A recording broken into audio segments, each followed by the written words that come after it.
Hey, I just realized something huge. What? What's going on?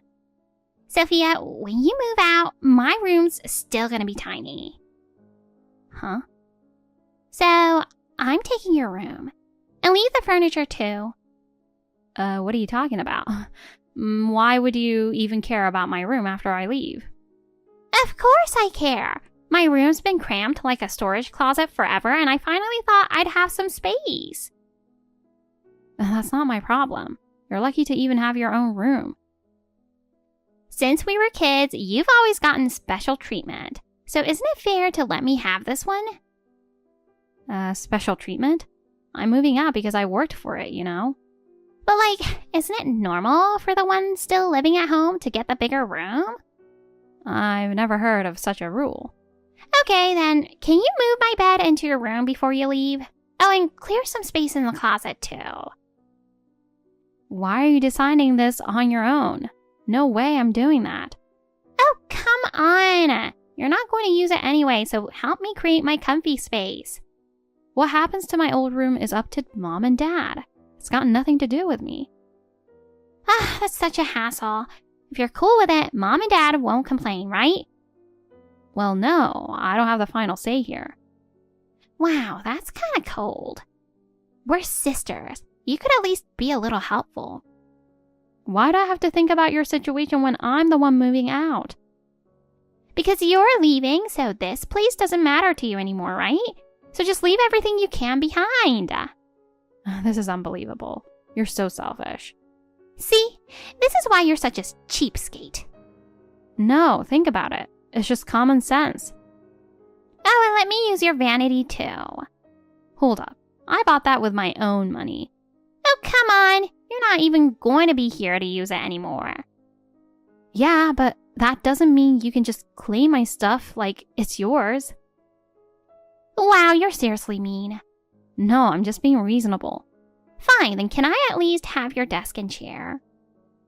I bought those with my part-time job money, so obviously I'm taking them with me. Jesus, you're so stingy. You're getting new stuff for your new place anyway, so just leave them here.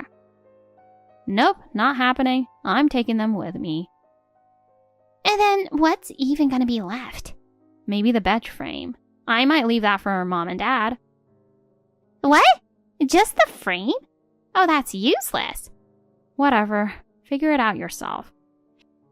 You're so inconsiderate. Yeah, keep complaining. Forget it. And during your move, I'm using your room to store my stuff. Huh? Why? Your room's bigger and moving is chaotic, so it's only fair to let me use it temporarily, right? Well, no, you can't just decide that on your own. Oh, come on, it's not like anyone's going to be using it anyway. Wow, you really only think about yourself, huh? So you're planning to get me a moving gift, right? What? What are you talking about? I mean, we're sisters, right?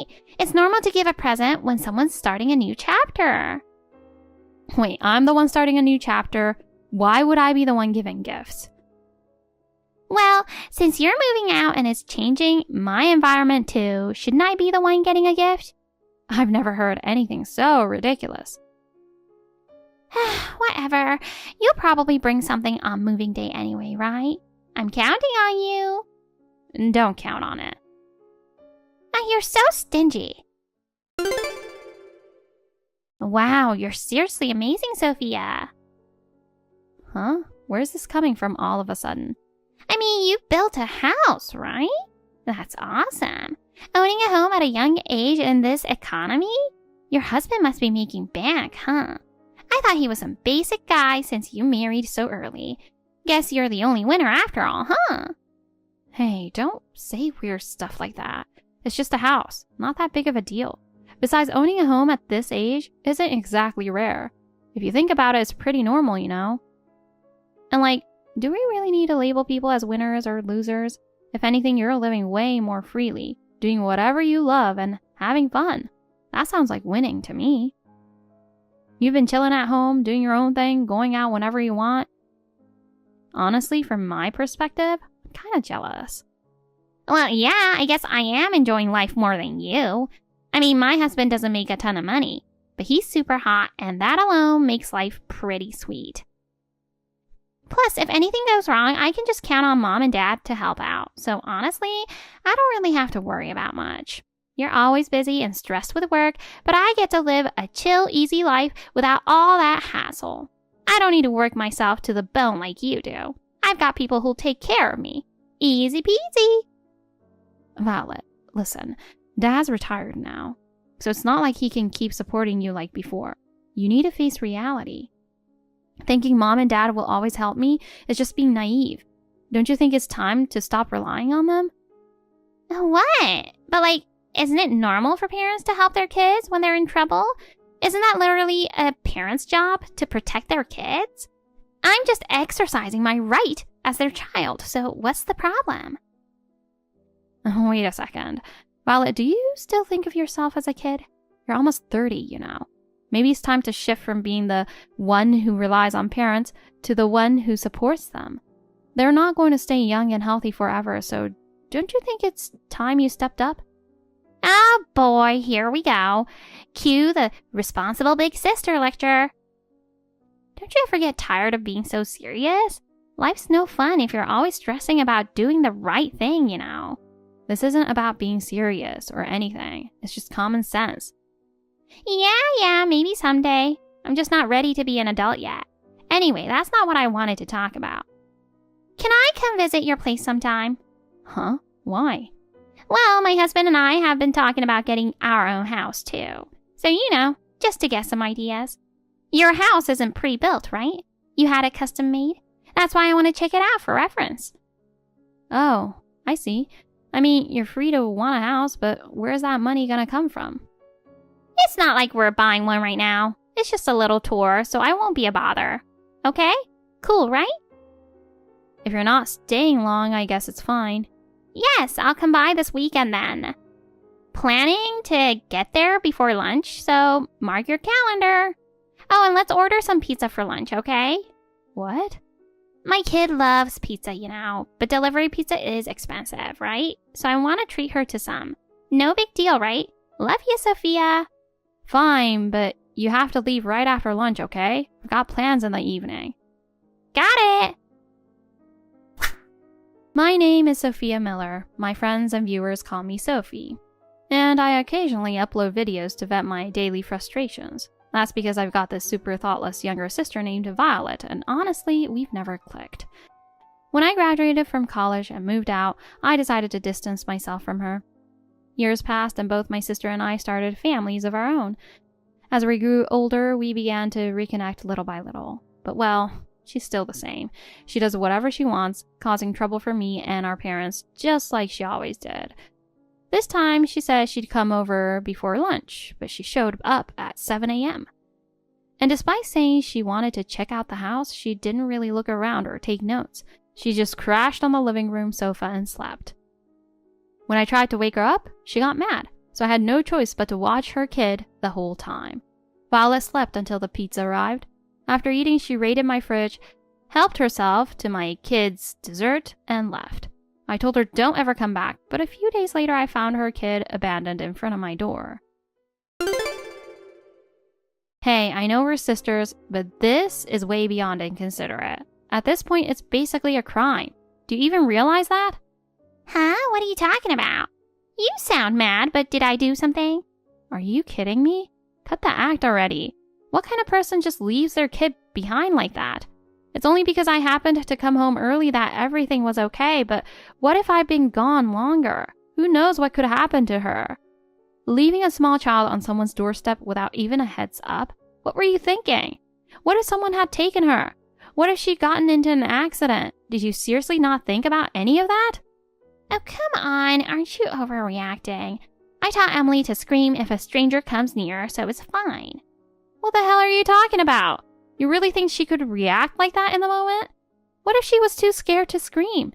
What if she panicked and froze?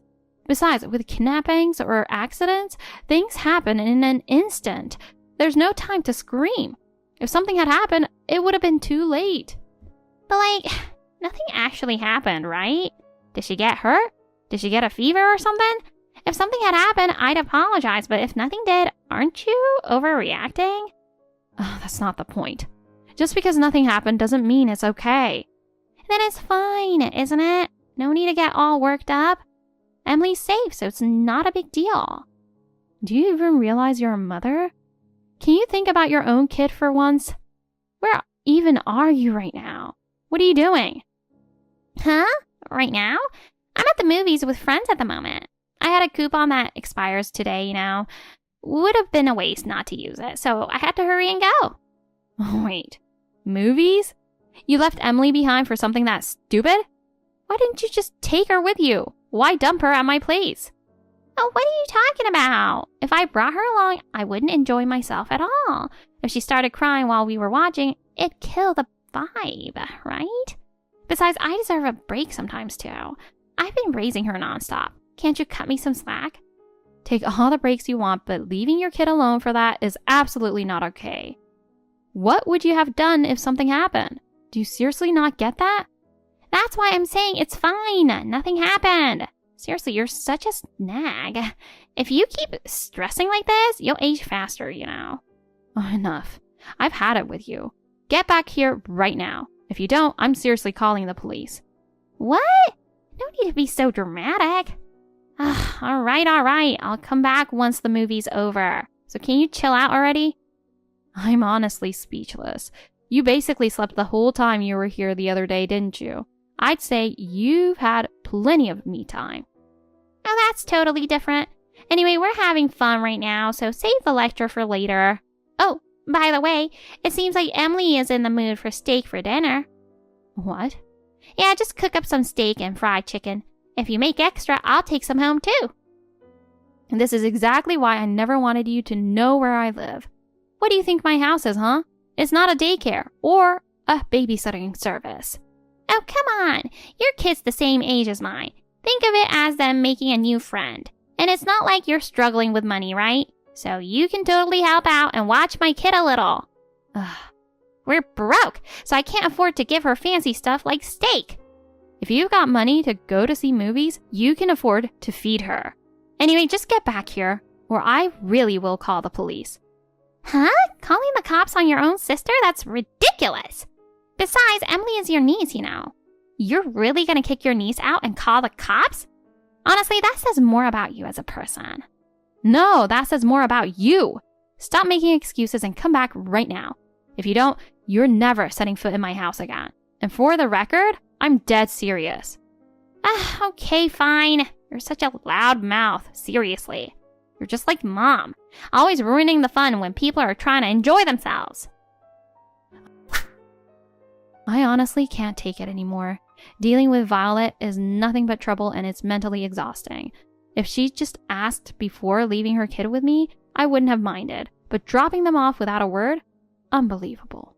When she finally came back, I gave her a long, stern lecture, so I doubt she'll make the same mistake again. That said, I do love my niece, so I told Violet to just give me a heads up if she's really in trouble. But maybe that was a mistake. She seems to think that as long as she says she's in trouble, it's all okay. Hey, I need to talk to you about something. What now? I've got a bad feeling about this. Come on, don't joke around. I'm seriously in a tough spot. With what? I'm really struggling here. Our budget is super tight and I can't afford to buy Emily proper winter clothes. Don't you think that's just sad? It's freezing and I have to force her into last year's clothes that don't even fit anymore. It's practically child neglect at this point, right? Sad? I mean, can't you just cut back a little and buy her something? There are tons of cute warm clothes that are affordable these days. If you check out outlets or sales, you can find cheap, good quality stuff. It's not like you can't buy anything at all, right? And kids outgrow their clothes so fast, so why insist on getting expensive stuff? No, that's not the point. It's just cruel to make her wear cheap clothes. Other kids are all wearing brand name coats, and seeing my kid in some no-name cheap-looking outfit, honestly, it's just too embarrassing. Aren't those kinds of clothes usually for going out or special occasions? Most families choose everyday clothes that are easy to move in and wash. But your situation is different, right? You're living comfortably, and even your everyday clothes are all brand names, aren't they? No, that's not true. We budget just like anyone else, and it's impossible to have all brand name clothes for the kids. That coat I bought the other day, it was on sale for $15. I even picked a size up so it'll last longer. Kids grow fast and get their clothes dirty all the time, so it's a waste to buy expensive stuff all the time. What? But didn't your kid have on that trendy brand outfit the other day? I looked it up online because I wanted it too, but it was super expensive. I couldn't afford it. Since you're clearly doing fine, would it hurt to share a little with me? Hold on. That was for a special occasion. Most of the time, they wear cheap clothes. It's not like we're living some luxury lifestyle. And if you really want brand name stuff that badly, why don't you budget and buy it yourself? Hello, that's literally why I'm saying I don't have the money. You're so cold. Can't you be a little kinder to your struggling sister? That's not my problem. It's an issue between you and your husband, so it has nothing to do with me. I know that, but that's why I need a favor. A favor? Can you give me some hand-me-downs? Of course, I mean the brand name stuff. That's cool, right? What? Why? I'm seriously struggling here. Because we don't have money, Emily's the one suffering. Don't you think that's just too sad? I mean, I could just ignore it, but still. As a parent, I just want to dress my daughter up nicely, you know? I thought you'd understand that feeling. I do understand, but... So even though I'm this desperate, you won't help me? In that case, who knows what I might do? I mean, you told me to reach out if I was ever in trouble, right? Were you lying? If so, that's pretty awful. I'm swallowing my pride here, asking for help. I might just tell the neighbors, you know. I've got a pretty big mouth. You okay with that? Wow. Threatening your own sister? That's really low. Yeah, I did say to reach out if you were in trouble, but still. Then you'll grant my request? Fine. But this is the last time. We're budgeting and managing our expenses too, you know. Okay, I'm coming over today. Make sure you've got all the clothes out. Why do I need to put all of them out? Well, it's obvious, so I can pick what I want. I'm just going to take the expensive stuff. You just say you'd help, so don't back out now, okay? I had a bad feeling about this, and sure enough, my sister's behavior kept getting worse. That day, she showed up at my house and took only the expensive brand name clothes. She even took my daughter's favorite outfit, and of course, my daughter was devastated, crying her eyes out. When I asked my sister to return it, she left me on red and completely ignored me. I managed to calm my daughter down by promising to buy her some new clothes, but the problem didn't end there. The clothes Violet had taken from us were listed for sale on a secondhand marketplace. Hey, I've had enough. This is beyond ridiculous. You're not a kid. What are you even thinking? Act like an adult for once. Huh? What are you talking about? The resale app. You listed the clothes that you took from my house, didn't you? What happened to, I'm struggling, please help me? Don't pull shady stuff just to make some extra cash. Huh? I have no idea what you're talking about. Oh, don't play dumb. I saw your account. It's obvious. There's no point trying to hide it. Wow, you're creepy. You're seriously checking my apps? That's so weird. Come on, you're unbelievable. I didn't check anything. A friend of mine saw it and told me. She remembered because one of the outfits was my daughter's favorite. Honestly, trying to sell something someone gave you just a few days ago? That's something only the worst kind of person would do. But they're mine now, right? So I can do whatever I want with them. Whether I sell them or not, it's none of your business. Honestly, aren't you being petty? Excuse me? I mean, getting all worked up over something you gave away? Talk about small-minded. I gave them to you for Emily's sake, not yours. You said she didn't have winter clothes and needed help, remember? And now you're selling them online? How does that make any sense? I asked Emily. She said she didn't like them. So, keeping them would have just been a waste of space, right?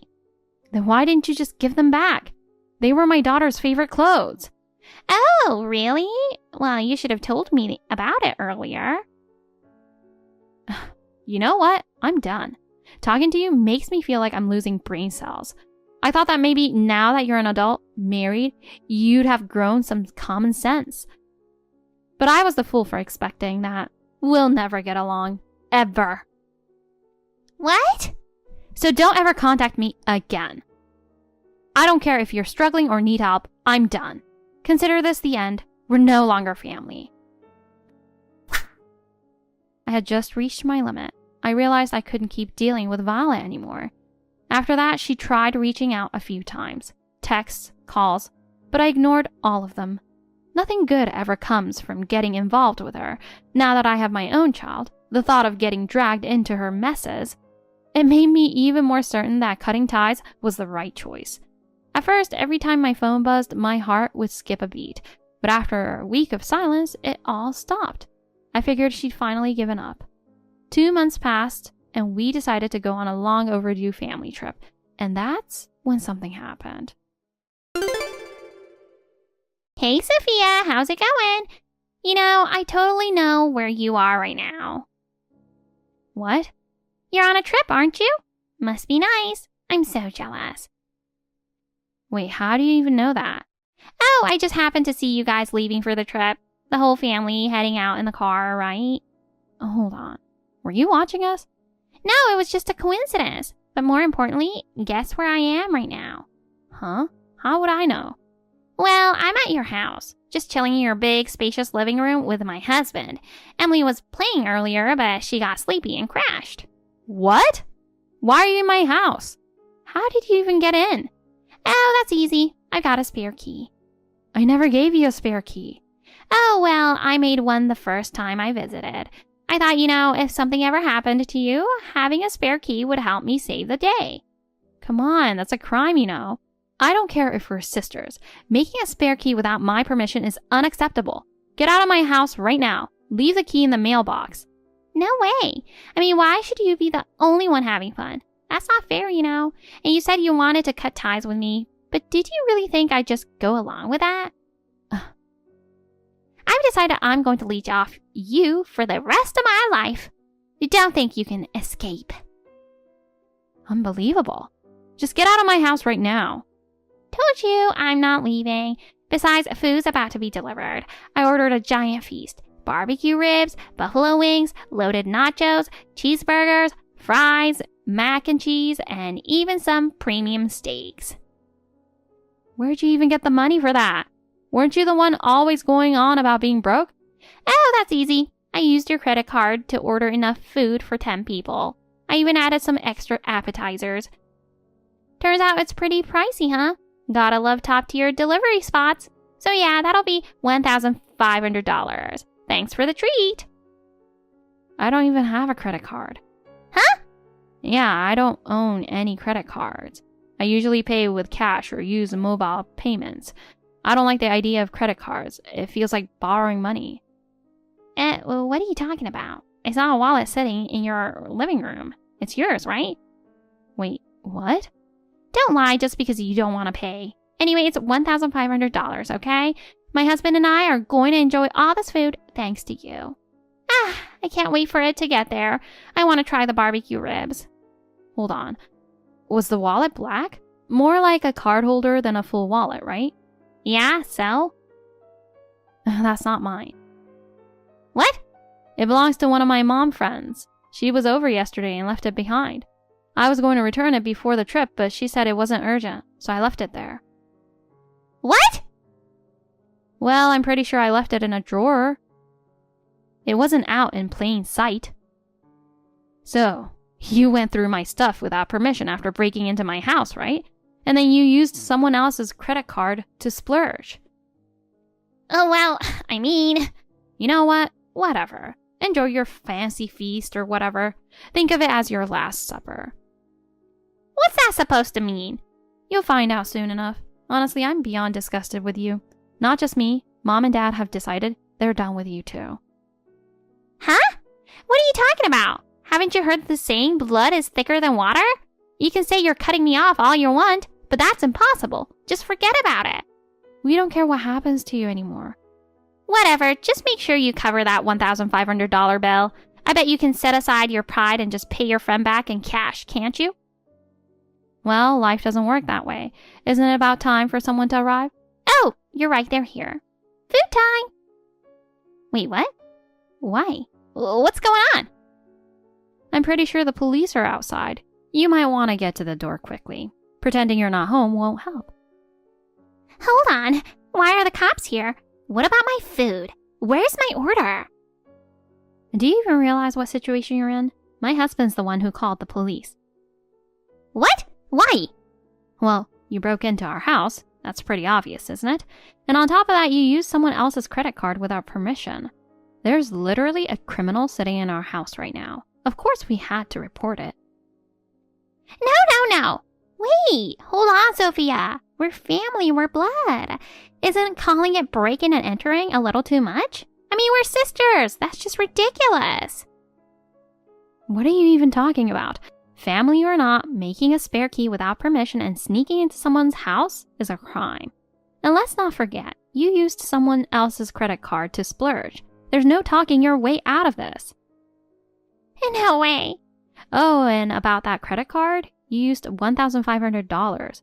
I've already contacted my friend and she's filing a report for fraud with the police.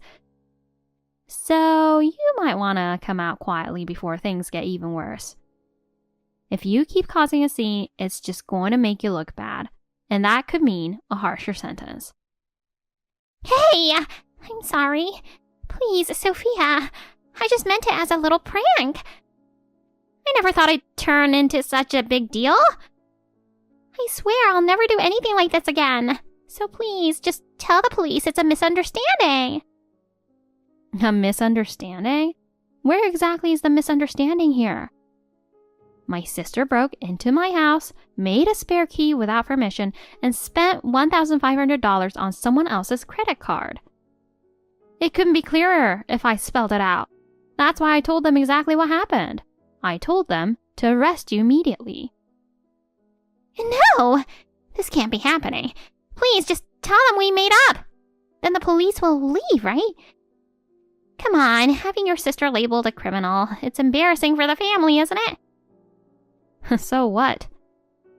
This is the result of you constantly causing me trouble and me forgiving you over and over again.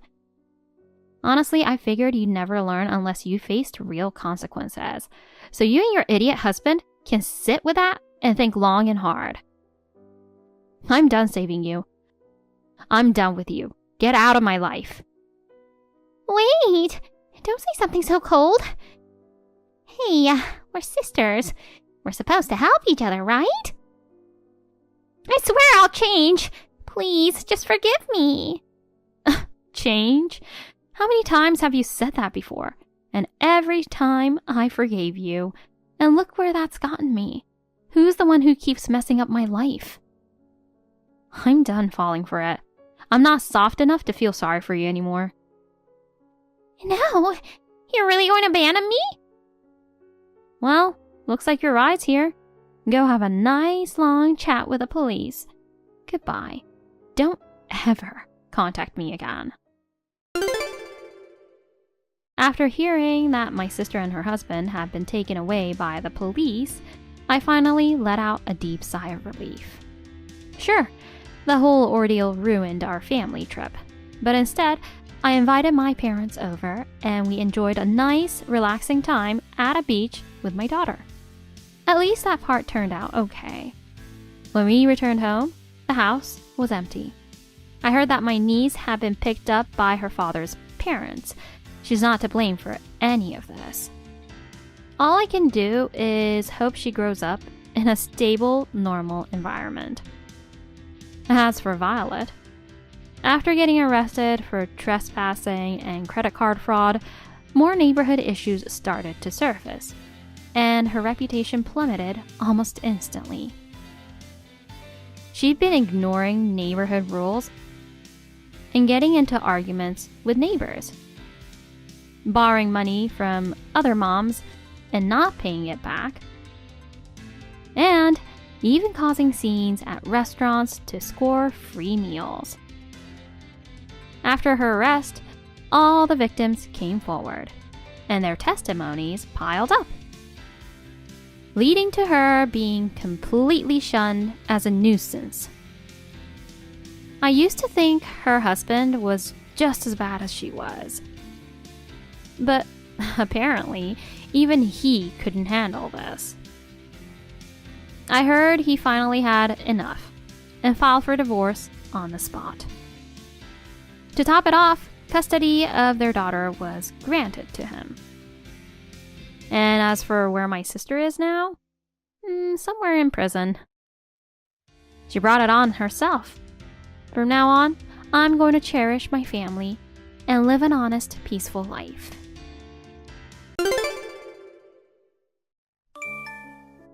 Good evening, Sandy. Got some time now? Tina, good evening. It's been a while. How have you been? Fine. It's unusual for you to contact me. Well, we exchanged numbers, but we never talked since then. So, what's up? Actually, I have good news. I thought I'd tell my sister-in-law about it. A good news? I got a job. Oh, congratulations. Where are you going to work? At a hotel. Star Hotel in front of the station. Oh, the Star Hotel. It's famous. You know that, right? Isn't it great? I got hired at the front desk of a luxury hotel. After I graduated from college, I couldn't find a job, so my family was worried about me. I'm glad I found a good part-time job. What? Oh, it's a part-time job. What? Is it bad to be a part-timer? No, it's not like that. You've been working here and there for about 10 years. When you told me you got a job, I thought you finally got a full-time job. They weren't looking for a full-time. Doesn't change the fact that I'm going to work. I've been living at home all my life, and my parents have been nagging me to get independent as soon as possible. I'm going to make a lot of money and live on my own. That's a good attitude. I'll support your decision. Tomorrow is my first day at work. I'm looking forward to it. Maybe someone famous will come. I'm beautiful, so I might get attention from a handsome celebrity. I might even be able to marry before having to live alone. Well, it's not that easy, but... Oh, are you jealous of me? Well, I don't think you will be able to pay to stay at my hotel or work for my hotel. You don't think so? Why would you? You didn't finish your high school. How could my brother marry someone like you? I can't even believe you dropped out of high school. Are you talking about that again? I think I've explained this to you before. I had to drop out for family reasons. After that, I studied on my own and got a lot of certifications. I'm an independent woman now. You should not talk to me like that. But you are still a dropout, and you always dress so plain and tacky. On the other hand, I have a college degree, and I'm stylish and beautiful. I'm perfect for the front desk of a luxury hotel. Tina, did you text to make fun of me? No, I just wanted to tell you about my new job. I'm sorry I got carried away with my bragging. It must be upsetting to hear that your sister-in-law got a job at a luxury hotel. No, I'm not. But it is frustrating, isn't it? Not at all. You don't have to be so tough. Poor Sandy, inferior to her sister-in-law in every way. I really didn't want to say this, but if you're going to make fun of me like that, I'll tell you something. I'm planning to stay at the Star Hotel this weekend. What? You? My luxury hotel? Yes, I am. You've got to be kidding me. There's no way you're staying at my hotel. I'm not kidding. Maybe you heard I work at Star Hotel. Did you get frustrated and decided to stay there? The weekends are already booked. You can't get a room if you want to stay now. Of course, I have already booked a room. About 3 months ago. What? If you think I'm lying, check the reservations tomorrow. There should be a twin room reserved under my name. Oh no. Do you really have a reservation? But why are you staying at my hotel? Because it's our 20th anniversary. Are you staying with my brother? Yes, we're both usually busy with work, so we decided to stay at a hotel and relax. What's that? I haven't heard anything about that from my brother at all. I see. Well, we're only staying one night. That's terrible. I'm sure my brother knows I work there. I guess he didn't think it was necessary to tell you. Why not? We're siblings. He could have told me. Ever since your brother and I got married, you have been picking on me every time we see each other. High school dropout, you're ugly, and so on. Because you actually dropped out and you're ugly. You don't deserve my brother. He's worried about your attitude. Maybe he decided to keep it a secret until the very last minute. He was worried about what you would do if you found out we were staying at the Star Hotel. I was trying to save my brother. Save him? Because I feel sorry for him. He's stuck with a poorly educated bottom feeder. I can't believe you've been married for 20 years. You're always unhappy with me. Of course. I still want you to divorce him. Unfortunately, we're still married. We're staying the weekend. Hey, are you sure that you're okay? About what? The cost of the room. Our hotel costs $1,000 a night. I know that, of course, because I looked it up and booked it in advance, but... You knew that and you booked it? But you're so poor. I'm poor? Oh, I see. You're going to make my brother pay, aren't you? You're so selfish and said you wanted to stay at a luxury hotel anyway, didn't you? That's extravagant for a poor person. A cheap hotel for less than $50 a night is enough for those at the bottom of the pile. I feel sorry for my brother, who has to pay so much. We're going to split the cost between us. And I'm not rich, but I'm not that poor. Okay, you don't have to be so tough. I can tell by your outfit, you obviously don't have much money. I just like simple clothes. Are you really going to come to my hotel? Why don't you cancel it now and move to another hotel? I'm not canceling. We're staying less than a week away. That's not cool. If someone like you comes to stay here, it will ruin the prestige of this luxury hotel. You're so rude to your guests. I won't accept you as a guest. Whatever. Anyway, I'm staying at your hotel with my husband. See you then.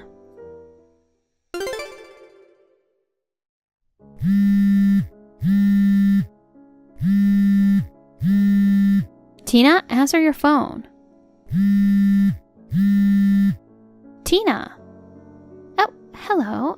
Are you in such a rush? Is something wrong? Aren't you working at the hotel today? I'm off today. We just arrived at the Star Hotel and they told me my reservation had been cancelled. Huh? And since it was cancelled the day before, I was told to pay 80% of the cancellation fee. But I didn't cancel anything, so can you explain what's going on? No, I don't want to explain. It was you, wasn't it? I don't know anything about it. Please, be honest with me. You didn't like it when you found out I was staying there. I don't know anything about it. So do you think someone other than you canceled the reservation? I don't know. Maybe you thought you made a reservation, but you didn't. Maybe you made a reservation for another hotel by mistake. That can't be true. I have a confirmation mail, and it was cancelled. So I guess you should pay the cancellation fee and get out of here. I don't remember canceling the reservation. Maybe it's an error in the reservation system. Either way, it can't be helped if it's cancelled. Why don't you find another hotel? Even if I have no choice, I can't leave without a satisfactory reason. Whatever. You're not a person who deserves to be in a luxury hotel in the first place. You should give up gracefully. To be honest, I don't care about your 20th wedding anniversary. My brother should break up with you sooner or later. I see. It can't be helped. I'll check with the hotel manager. Huh? I asked the front desk staff. They said they didn't know why it was cancelled, and you don't seem to know anything either. We'll just have to ask the hotel's top management, won't we? Hey. Don't do that. Why not? Because the manager is busy. You shouldn't call him up. So you want to tell me the truth? What? Tina, you know, don't you? You know why my reservation was cancelled. If you don't say anything, I'll go directly to the manager now. Okay, I did it. Oh, you're so quick to admit it. I did cancel your reservation, but don't get my manager involved. Well, then why did you do it? Because I couldn't let you come to our hotel. You do not have a status to stay at my hotel just because you're my brother's wife. I see. So don't ask my manager. Just go home, please. That's not how it works. Well, you canceled the reservation that I made 3 months ago. It's not the right thing for hotel staff to do. I didn't mean to do anything wrong. I canceled the reservation to protect the hotel's reputation. I did the right thing. Then you're fired. Huh? What do you mean?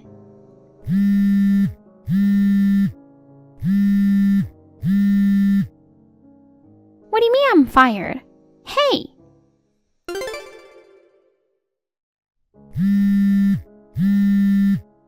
Are you still sleeping? Please pick up the phone. Hey, Sandy! Good morning, Tina. Oh, you finally answered. I've been calling you all day. Why don't you pick up? I'm so sorry. It's been a while since I slept without an alarm. I overslept. Did you stay at our hotel by any chance?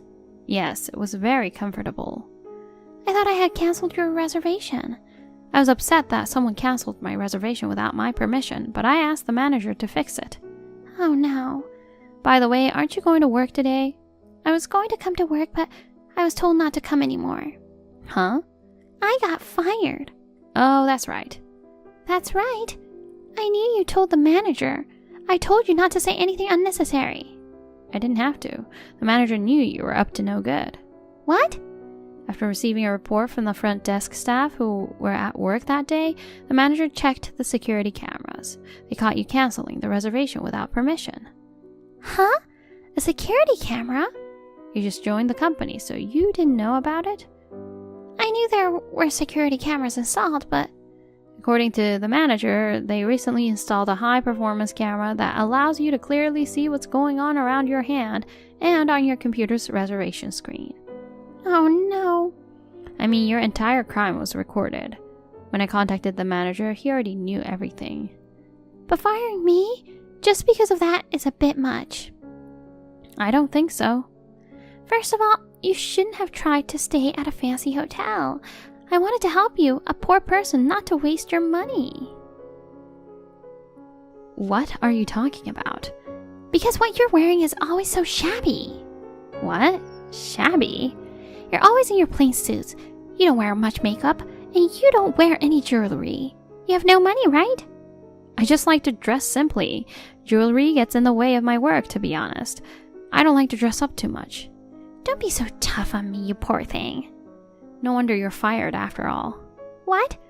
You disrespect your regular customers and cancel reservations without permission. You did a terrible thing. Regulars? That's right. You? No, right? Was my brother a regular? I'm the regular. Wait a minute, who are you? I'm a business owner. Huh? I thought your brother told you. You don't know anything? I just heard that you run your own company. My brother once told me that. You assumed I was a poorly educated bottom feeder. I guess you didn't believe your brother's story, but I started my own business 10 years ago and I'm the president. I often use Star Hotel for both private and business use. I know the manager very well. No way. I thought you were a low-paid office worker. Well, when I started, I was underpaid, but I worked hard to get here. I can't believe it. I can't believe you became a president. Once you enter the workforce, your educational background doesn't matter much.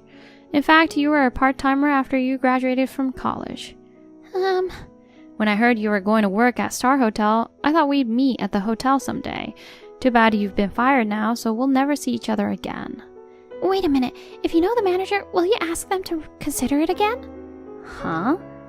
You got to stay at the hotel after all, didn't you? Then there's no problem. I don't think that's possible. Why not? Even if I wasn't a regular guest, I wouldn't cancel a guest's reservation without permission. I don't think a luxury hotel wants to keep an employee like you. I won't do it again. I'll let you stay at our hotel. Please, don't fire me. You can't ask me what to do. We're family. I'm just a guest and I can't help you. Please, do something about it. I can't. Give up and find another job. I don't want to. I just got a job at a luxury hotel. Sandy, please help me. Sandy, can we talk? Hi, Tina. I'm at work. Can we do this later? It's an emergency. What? I need to borrow some money. What? I've been looking for a job since I got fired from the hotel, but no one will hire me. I don't have a place to live, so I sleep at an internet cafe. Oh, I see. I thought you were living at home. They kicked me out. My mom and dad were really mad at me for what I did. They said I'm not their daughter anymore, and my brother ignores me. You're the only one I can rely on. I'm sorry, but I can't help you either. Why not? You're the boss, right? You could have lent me some money. you haven't forgotten, have you? You disrespected me a lot. But that's because I didn't know who you were. If I'd known who you were, I wouldn't have behaved like that. Whether I'm the president or not, it's wrong to look down on people based on their educational background. I apologize for making fun of you. I'm sorry. If you're sorry, don't depend on others and do something on your own. I can't do it anymore. I only have $10 on me right now. I'll have to sleep in the park tomorrow. Good luck. Sandy, you want your sister-in-law to be homeless? It's your own fault. That's right. Can't you hire me at your company? What? I don't care if it's a part-time job. I'll do anything. I don't think so. Well, I've got some work to do, so I'll see you later. Oh, no, wait. If you won't help me, I'll really be all alone. I'm going to block you now. Wait, Sandy. Please, don't abandon me. After that, Tina managed to find a day job. She continues to sleep at an internet cafe. According to my husband, Tina had been using her parents' money. Now that the whole family has abandoned her, she has no money to do so. She wears ragged clothes every day. She looks as shabby as if she were a different person. On the other hand, I am as busy as ever. My husband is very proactive in taking care of the house, which really helps me out. If I have a chance again, I would like to stay at Star Hotel as a couple and have a relaxing time.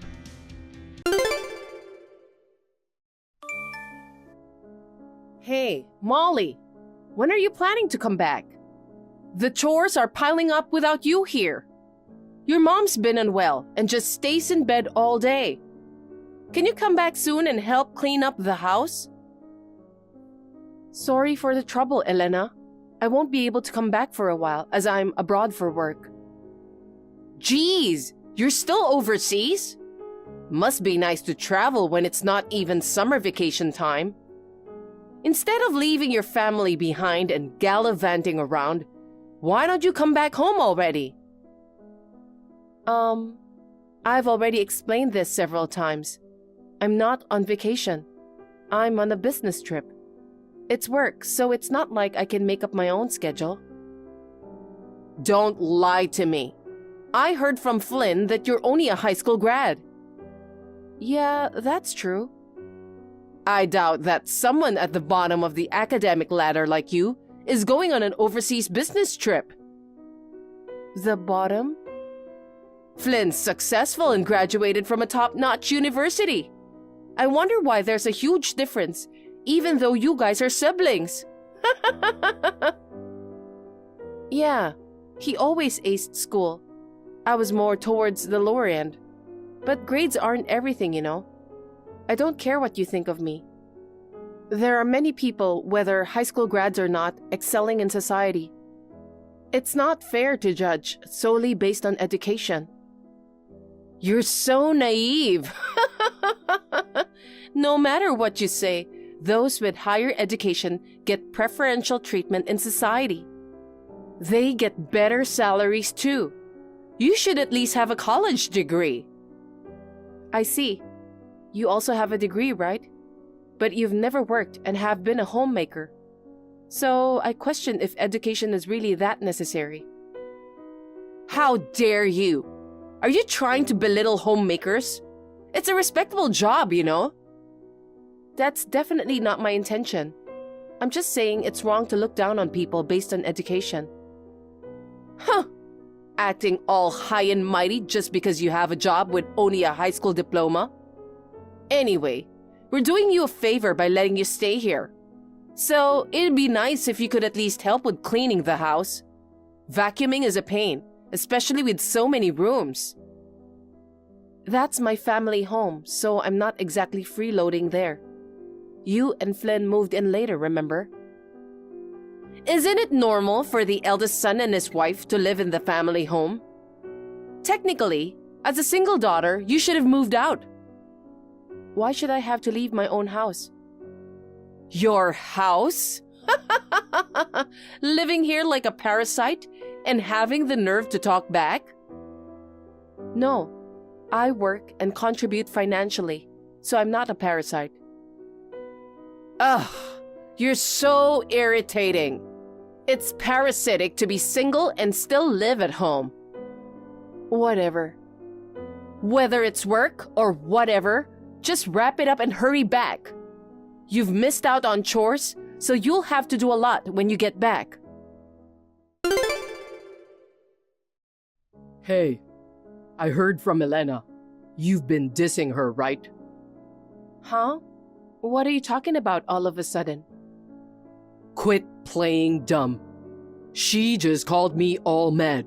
You acted condescendingly for someone with a low education, saying stuff like housewives are useless to society and college degrees are pointless. It sounded like you belittled her big time. No way. I didn't say any of that. She's twisting my words significantly. I mean, she's the one who's been disrespecting me from the start. It's so troublesome when she gets upset, you know. I end up taking the heat because of you. Please, stop picking fights with her. I don't remember doing such a thing. By the way, you'll be back by tomorrow, right? Huh? What's wrong with you two? I'm on a business trip, so there's no way. Quit lying.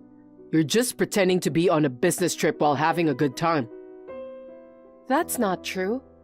Elena's been struggling to take care of Mom and doing household chores all alone. Just come back already. I explained this to her earlier, but I can't come back home for a while. She's a homemaker and not working, so she should be able to handle the house, right? Besides, Mom's just a little disabled, but can manage most things herself. She's not that dependent. Are you trying to rebel against me? What the? I'm the eldest son, you know. You've always been obsessed with that. Seriously? Why are you clinging to outdated values? Being the eldest doesn't make you superior nowadays. Mom and Dad never gave you special treatment, right? Compared to you, with your low education and no marriage, I'm definitely the superior one. Just be grateful you get to live in this house. Jeez, you've been saying the same things as Elena. What's wrong with living in my family home? You guys rolled in there later, remember? Plus, when you guys got married, you were dead set against living with our parents. You said Elena wouldn't like it, and yet you just suddenly moved in without any heads up. You know, it was such a hassle getting everything ready for you guys. There's no point in talking about that now. Our old apartment was falling apart from age, and the owner forced us to move out. Then you could have easily found a new place. Elena didn't want to live together, right? Things happened suddenly, and I had no choice but to come back here. Uh-huh. I didn't know an eviction notice would come out so abruptly. That was quite a surprise for me too. Anyway, living with us was just until you found another place, right? So why are you acting like you're in charge? That's because I'm the eldest son. Now that Dad's gone, it's me who's supposed to inherit this house. Inherit?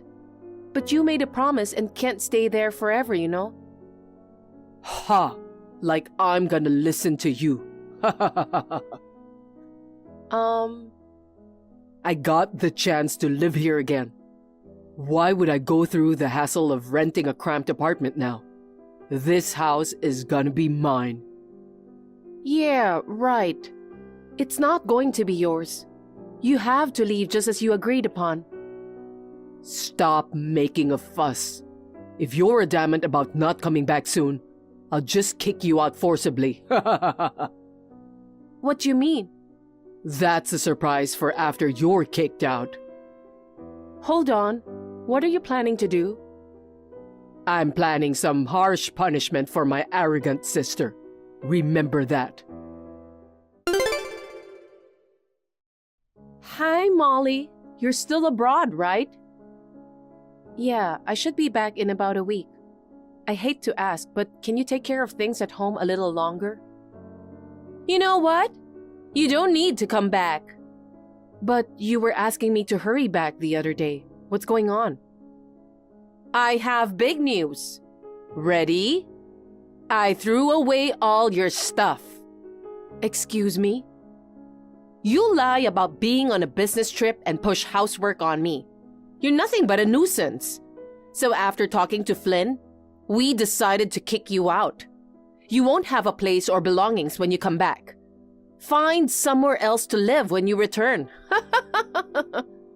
Wait, did you just enter my room without permission? Of course. Why wouldn't I? Since Flynn is the head of this house, I, as his wife, have every right to enter rooms. He's not the head. Besides, I locked my room. We broke that. We got rid of everything. The bed, dresser, even everything in the closet. Oh. It's a shame, by the way. About what? Being a high school grad means being poor, huh? I thought about selling stuff to a recycling place if it looked promising. But all your furniture was in shambles, and your clothes were cheap and worn out. Not a single branded item. Everything looked like trash, so I threw it all away. Unbelievable. You tried to sell off my personal belongings. But thank you, Elena. Huh? I didn't even need to ask, and you just did it for me. If I knew, I wouldn't have locked the door. It must have been a hassle breaking it. What are you saying? Now I don't have to come back. Great. What do you mean? You mentioned my belongings were like trash, but they actually were. Everything left in my room was planned to be thrown away later. So, nothing was necessary? Right. I've already moved everything else to a storage unit. For what? Because I'm moving. You're moving? Yeah, but then I suddenly got a business trip, so I was contemplating when to clean up the room. There's still some procedures left and Mom to consider, so I have to return at some point. But because you threw everything away, I won't have to rush back. Thanks a lot. What the heck? You made me do extra work. You were planning to move? Why didn't you say it earlier? Wait, I've mentioned it several times before. You guys are prepared too, right? Why would we? I've explained before that you can only live there for a limited time. Didn't you listen? Hold on. What do you mean? That house is a rental, and the lease is ending soon. A rental? Didn't you know? It's a rented property. I thought your parents bought it. But since you've lived here for so long, you could just renew the lease, right? Nope, it's not possible. There's a new tenant lined up. We need to clear out everything in the house before the move-out date. Wait, don't just rush things. This house was rented by your late father, right? You don't have the right to terminate the lease. Since he passed away, I've transferred the lease under my name. I'm the current leaseholder. So we won't be able to live there soon. You guys need to start preparing to move. Oh my God. What about your mom? Will she leave too? Of course. She's aware and has been packing her stuff in her room. Come to think of it, her room seems to be getting quite organized lately. It's just you and Flynn taking it easy. Please make sure to sort out your stuff before the move-out date. Hold on. This is all too sudden. I can't keep up. I did mention before that we couldn't stay there for long. But I didn't know we'd really have to move out. Hey, is it possible to cancel the termination? Nope. Oh, darn it. Well then, I gotta go back to work now. Molly, are you serious about not renewing the lease? Oh, you already heard from Elena, huh? What have you done without consulting me? The decision was made before you moved in. Besides, the lease is under my name, so I have the right to handle the procedures. Darn it. What was Dad thinking? Disregarding me and making you the leaseholder? When he passed away, you were living elsewhere. So obviously, it came to me. I did mention the lease was ending soon, and we could only reside for a little while when you guys moved in. You didn't say you were canceling the lease. I didn't think it was necessary. You said yourself that you'd only stay for a month at most, and leave once you found a new place. I never imagined you'd proceed with the termination. It's our family home, and I intend to keep living here. I'm speechless. But the next tenant is already set. You guys need to move out soon. Hold on. Where are you going after you move out? I've signed a lease for a new apartment. And what about Mom? Are you planning to abandon her? Of course not. I found an accessible apartment near my workplace, so we're moving there.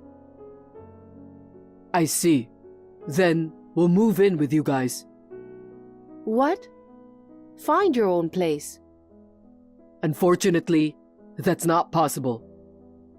Why not? We don't have the money. What the heck?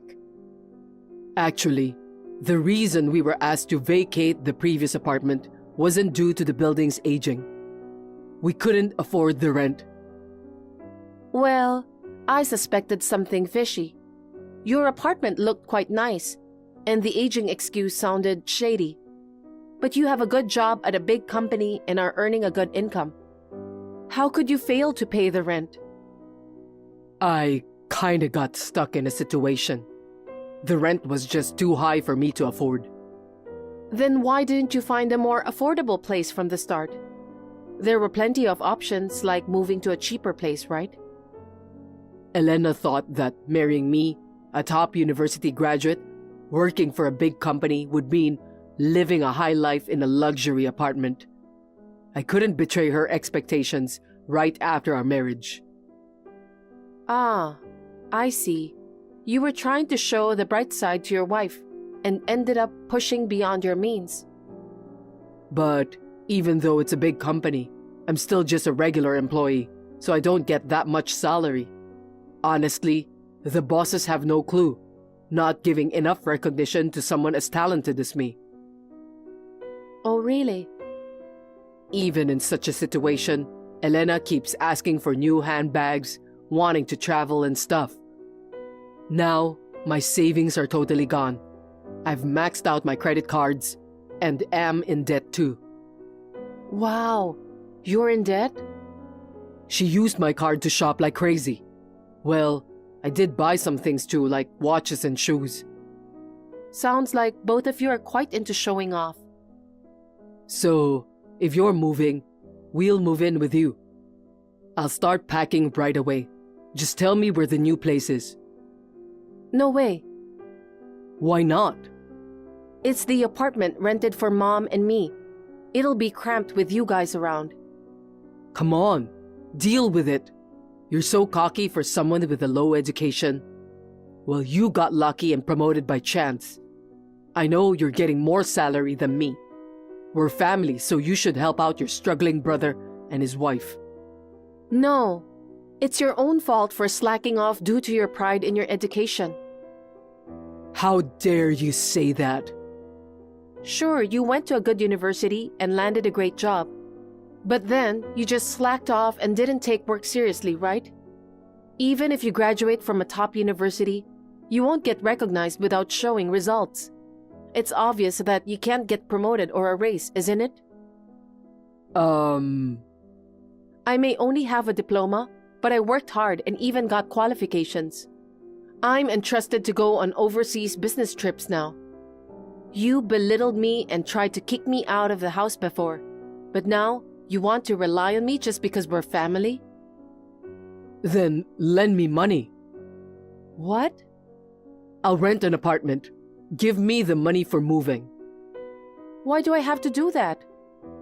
There's no one else I can rely on, so you'll have to help me. Dad's gone, and Mom's only income is her pension. You're single and financially stable. You can easily manage such a small amount as to rent an apartment, right? Why not ask Elena to work then?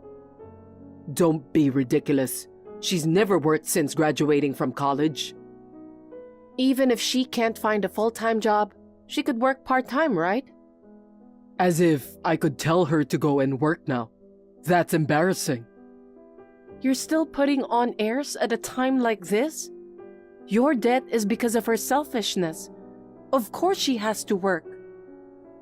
Please, I'll apologize for everything we've done so far. Just help us out. Let us stay in your apartment for a little while, okay?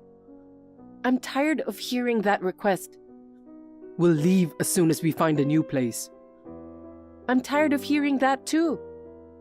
Molly, please. Figure something out on your own. Wait.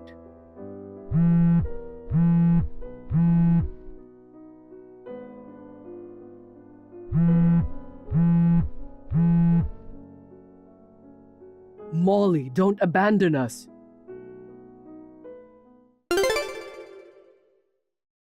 Flynn and Elena had no money to rent even a rundown apartment and ended up pleading to stay with her family. However, due to her selfish nature, she had a history of not getting along with her parents. They were soon kicked out of the house and ended up sleeping in the park. To make ends meet, she finally started working, but having only been a housewife, she struggled to adapt to a work environment. She constantly upset her bosses and was never able to keep a job. They're still repaying debts and living a financially strained life on just Flynn's salary now. Meanwhile, I moved into a new apartment near my workplace with my mom, enjoying a peaceful life. Work has been going well, and I'm about to be promoted to department manager. Perhaps being free from the stress of Flynn and Elena, my mother's health has improved lately. She's helping me out a lot with housework. Now that I've saved up some money, I plan to take her on an overseas trip rather than going on a business trip. Sammy, are you inside? My key doesn't work. What's going on? I can see you fumbling around through the window. The kids are loving it. Can you do more dancing? Please, don't be silly.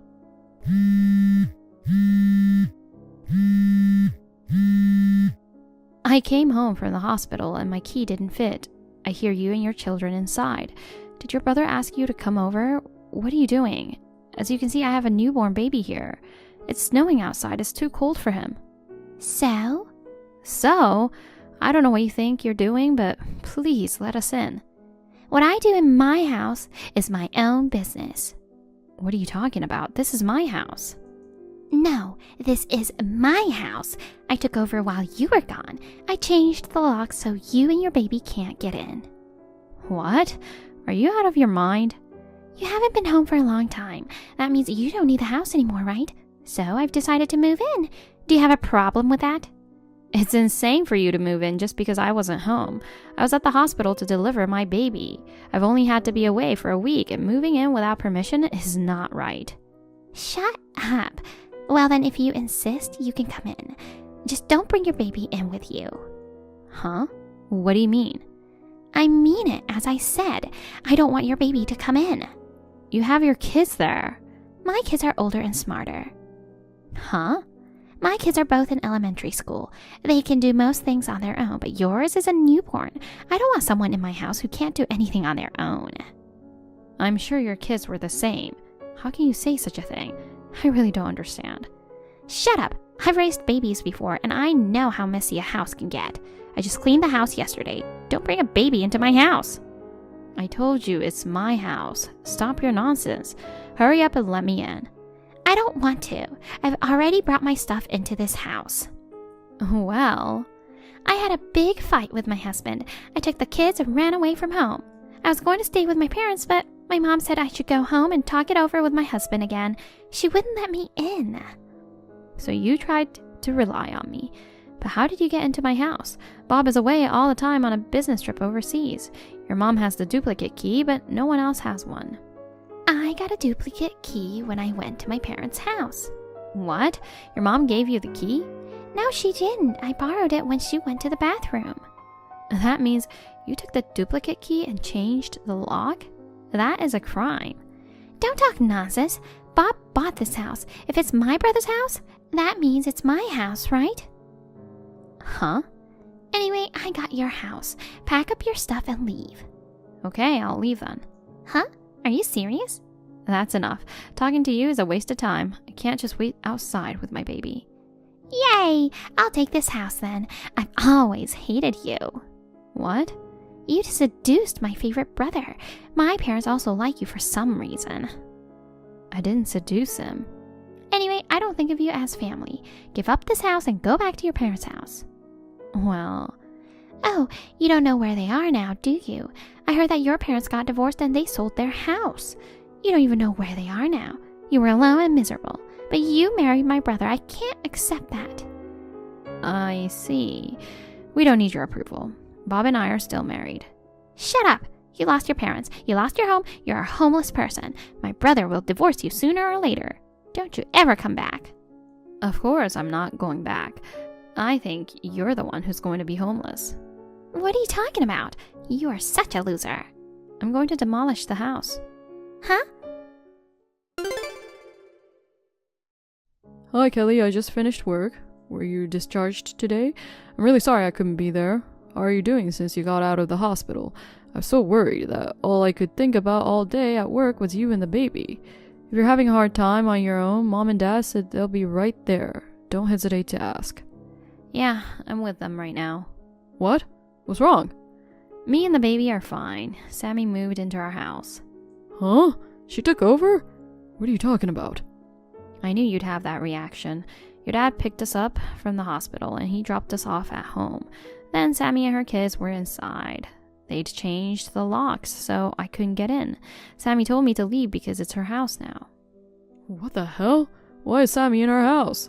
Sammy and her husband had a big fight. When she went to her parents' house, her mom didn't accept her. Then she came to our house. Yeah, Mom and Sammy don't get along. Mom has always had a hard time with Sammy's selfishness. She didn't want Sammy to visit her. I knew it. Your mother is also disgusted by what Sammy did. Are you with my mom and dad now? Yes, at your parents' house. I called your dad and he came right back. He drove me back to your parents. Okay, I'm glad you didn't have to wait outside. But what's up with Sammy? I mean, how did she get into the house? I think she used the duplicate key you gave your mother. Don't tell me she gave her the key. No, she took the key when she was out of the room. Then she changed the lock. I asked your mom about the key and she said she kept it in the back of a drawer. Seriously? Finding a duplicate key in the short time she was at her parents' house? She's a thief. I never expected someone to take over our house while I was in the hospital. Sammy has already moved her stuff into our house. What should we do now? I'm really sorry for troubling you. I'll try to contact Sammy. Please wait a bit. Okay.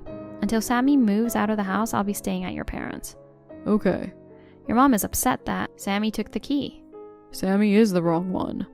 Also, spoke with the demolishing company. I asked them to take care of the house as soon as possible. Okay. As soon as possible. That'd be great. Yeah, I called them right away. They might be able to do it soon. I see. But it's not like it's going to happen right away. Will you talk to Sammy? Okay. I'll give it a try. See you later. She's screwed up. I gave up. Did you get in touch? Yes, but I can't even talk to her. I feel like I'm talking to an alien. Seriously? I have no idea. She thought I was on her side. She told me she kicked you out for me. She's planning to live with me when I get back. I have no idea what she is talking about. Oh no. Sammy says you were cheating on me, and the baby is not mine. What? On what basis did she say that? I asked her the same thing. She said it's a woman's intuition.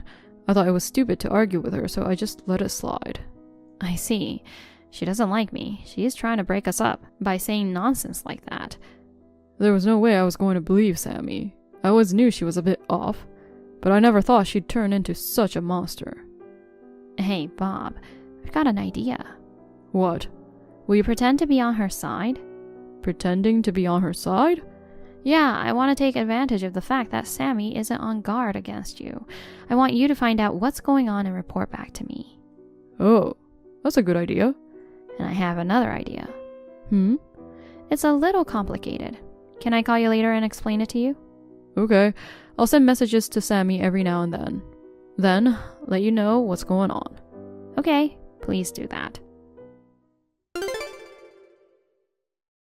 Have you gotten in touch with demolition companies yet? I'll be able to put the plan into action soon. They say they are ready when we are. Any movement on Sammy? She is going on a trip. A trip? She's taking her kids for a vacation. They're going to Miami. That's a great opportunity. Right? She kept insisting that I come with them. Of course I said no. You are in London now. How could she ask you to go to Miami with them? She has a great sense of humor. I'm afraid she's not being humorous. It's tiring to pretend to be on her side, even if it's for the sake of a strategy. She thinks I really believe her story. About the baby, too. It's stressful just talking about it. I'm sorry for making you take such a hard role. No, I'm out of the country. It's the least I can do. I'll do what I can. Thank you. Besides, I'm almost done with all this stress. I'll do whatever it takes to make this plan work. Yeah, we'll just have to be patient. We're both in this together. Good morning, Kelly. It looks like today's the day to go. She just arrived at the airport with her kids. She sent me a picture. Sounds great. I'll let the demolish service know that we're on schedule. Okay. I'm sorry I left everything to you. I couldn't do anything. Don't worry about it. Thank you for the information. Your mother is helping me a lot. Don't worry about us. If anything goes wrong, call me right away. Okay, good luck at work. Kelly, what kind of prank is this? You are kidding me. Hey, Kelly!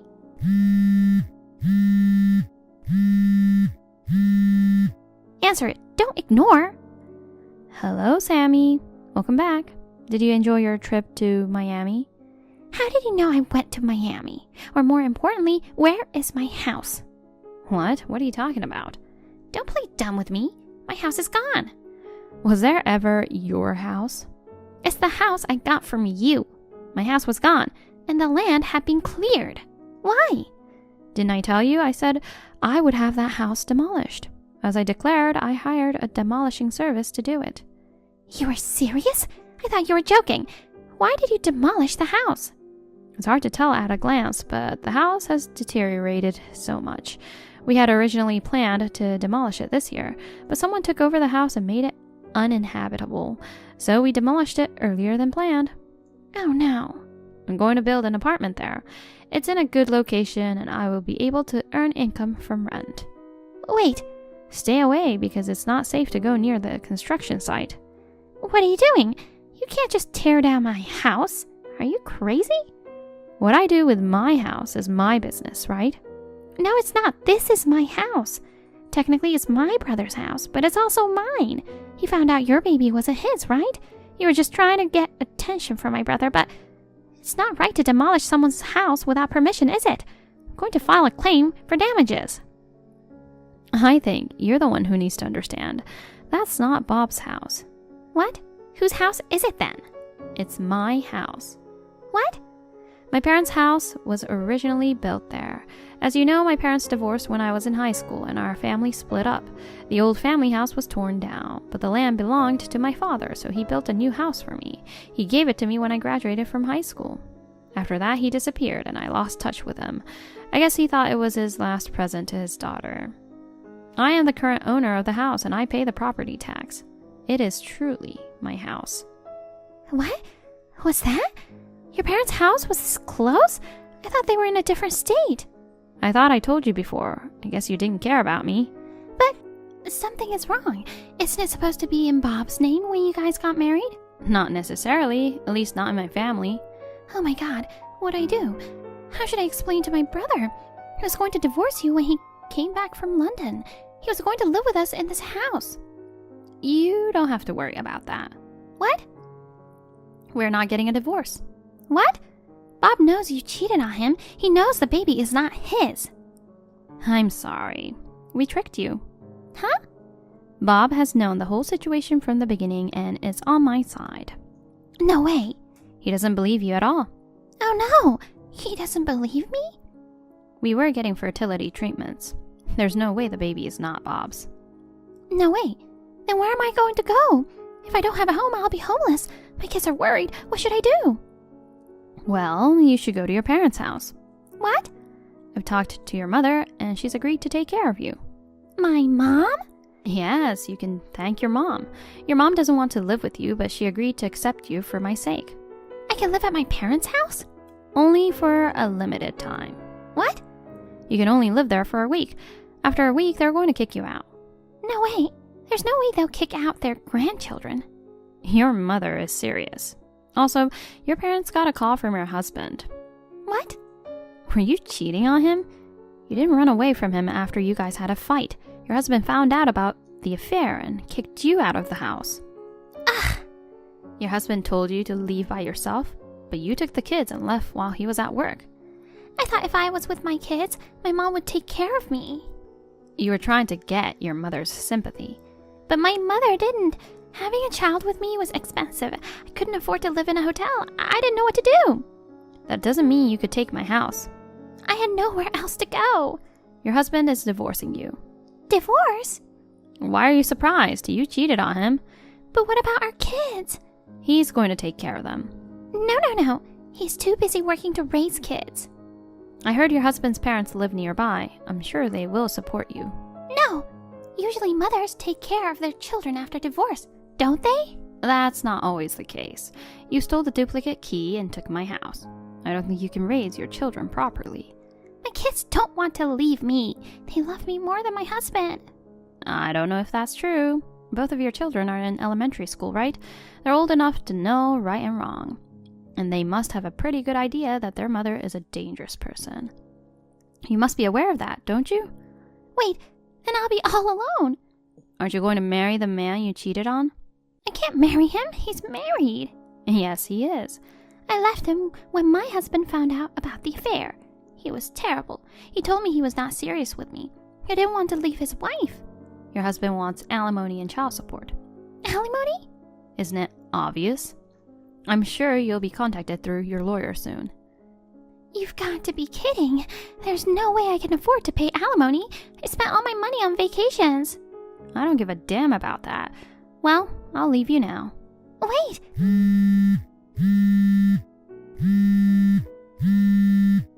Kelly, what should I do?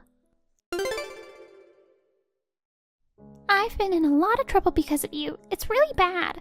Let me live in your house as an apology. What? My husband is demanding alimony and child support. That's a lot to deal with. My ex-boyfriend's wife also asked me for alimony. On top of that, my mother kicked me out because the deadline had passed. I have no money and no place to go. So what? I want to move in with you. I don't want you to. Why? You demolished your old house and moved somewhere else, didn't you? Yes, well, I'm living in the new apartment now. What does that have to do with you?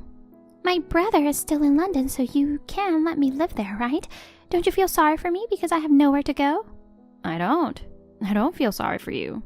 Why not? We're family. Family? Don't be silly. You're the kind of scum that takes over someone's house. You kicked me out of the house when I came home with a baby in my arms. You are not my family. Seriously? Is that all you wanted to say? What?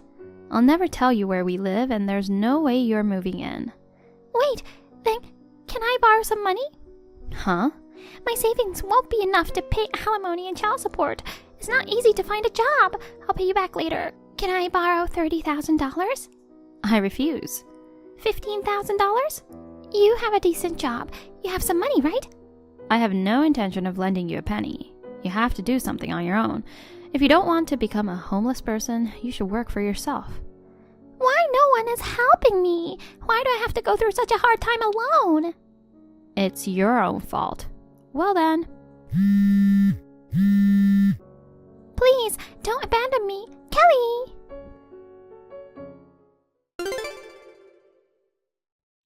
Sammy contacted all her relatives and friends for help. Everyone refused to help her, and she had no choice but to borrow money from a loan shark to pay alimony and child support. Her children seemed to know their mother was a bad person. They have grown up with their father and are thriving in their new environment. I've been able to cut ties with my sister-in-law, who has been harassing me in so many ways since I married my husband. My husband and I are both relieved. My husband will be coming back from London soon. With the cooperation of my parents-in-law, I feel relieved that we will be able to raise our child with peace of mind from now on. Mariah, you're coming back today, right? Yeah, Mom. It's been 5 years. Are you busy with work? Sort of. My job requires me to travel a lot. So I'm driving out now. Do you have a parking space? If not, I'll have to find a pay parking lot, so... It's okay. My usual spot is open. Oh, yes. The candy you bought for me when you came back 5 years ago was so good. Oh, that one. Do you think they still sell them? They are a long-lasting favorite, so I'm sure they'll be fine. Can you get me some then? Sure. Hey, Mom, I just wanted to ask you something. What is it? It's about Naomi. Mom, is it true that you're not very nice to her? What? What's that? I overheard something from a local acquaintance. She said, your brother, Kent's wife, Naomi, seems to be getting bullied by her mother-in-law. Oh no, that's not true. I treat her normally. I heard that you forced her to do all the housework and that you made petty complaints about her. I'm just teaching her things as a senior housewife. Naomi's still young and doesn't have enough experience, and yet I can't believe she took it that way. But if there are stories like that circulating around, let me make it clear for the sake of my honor. What? To be honest, I don't like Naomi. I think Kent deserves better, and I think she's taking advantage of him. What? What's with that sudden conspiracy theory? Naomi seems like a very nice girl. Why are you taking her side so much? You're my daughter, right? I'm not taking anyone's side. I just want Kent, Naomi, and you to get along with each other and give what they can as long as they are living together. I understand. I wonder if I'd seem like a somewhat better mother-in-law if I didn't nag so much. I'm being serious. Okay, all right. I'll be there in the evening. Yeah, I'll be waiting for you. Naomi, where are you? I'm cleaning the guest room you asked me to do in the morning. Just now, I got a text from my daughter. She said a lot of things about you. What? About me? That's right. She said you're telling the neighbors that I'm bullying you. That's not true. Don't lie. I didn't do anything to you. I'm just trying to teach you to do your chores properly. I'm sorry. I'm still not getting used to it. You don't have to get used to it, but you can do the bare minimum. Your cooking is terrible. Your cleaning is messy, and your laundry is wrinkled.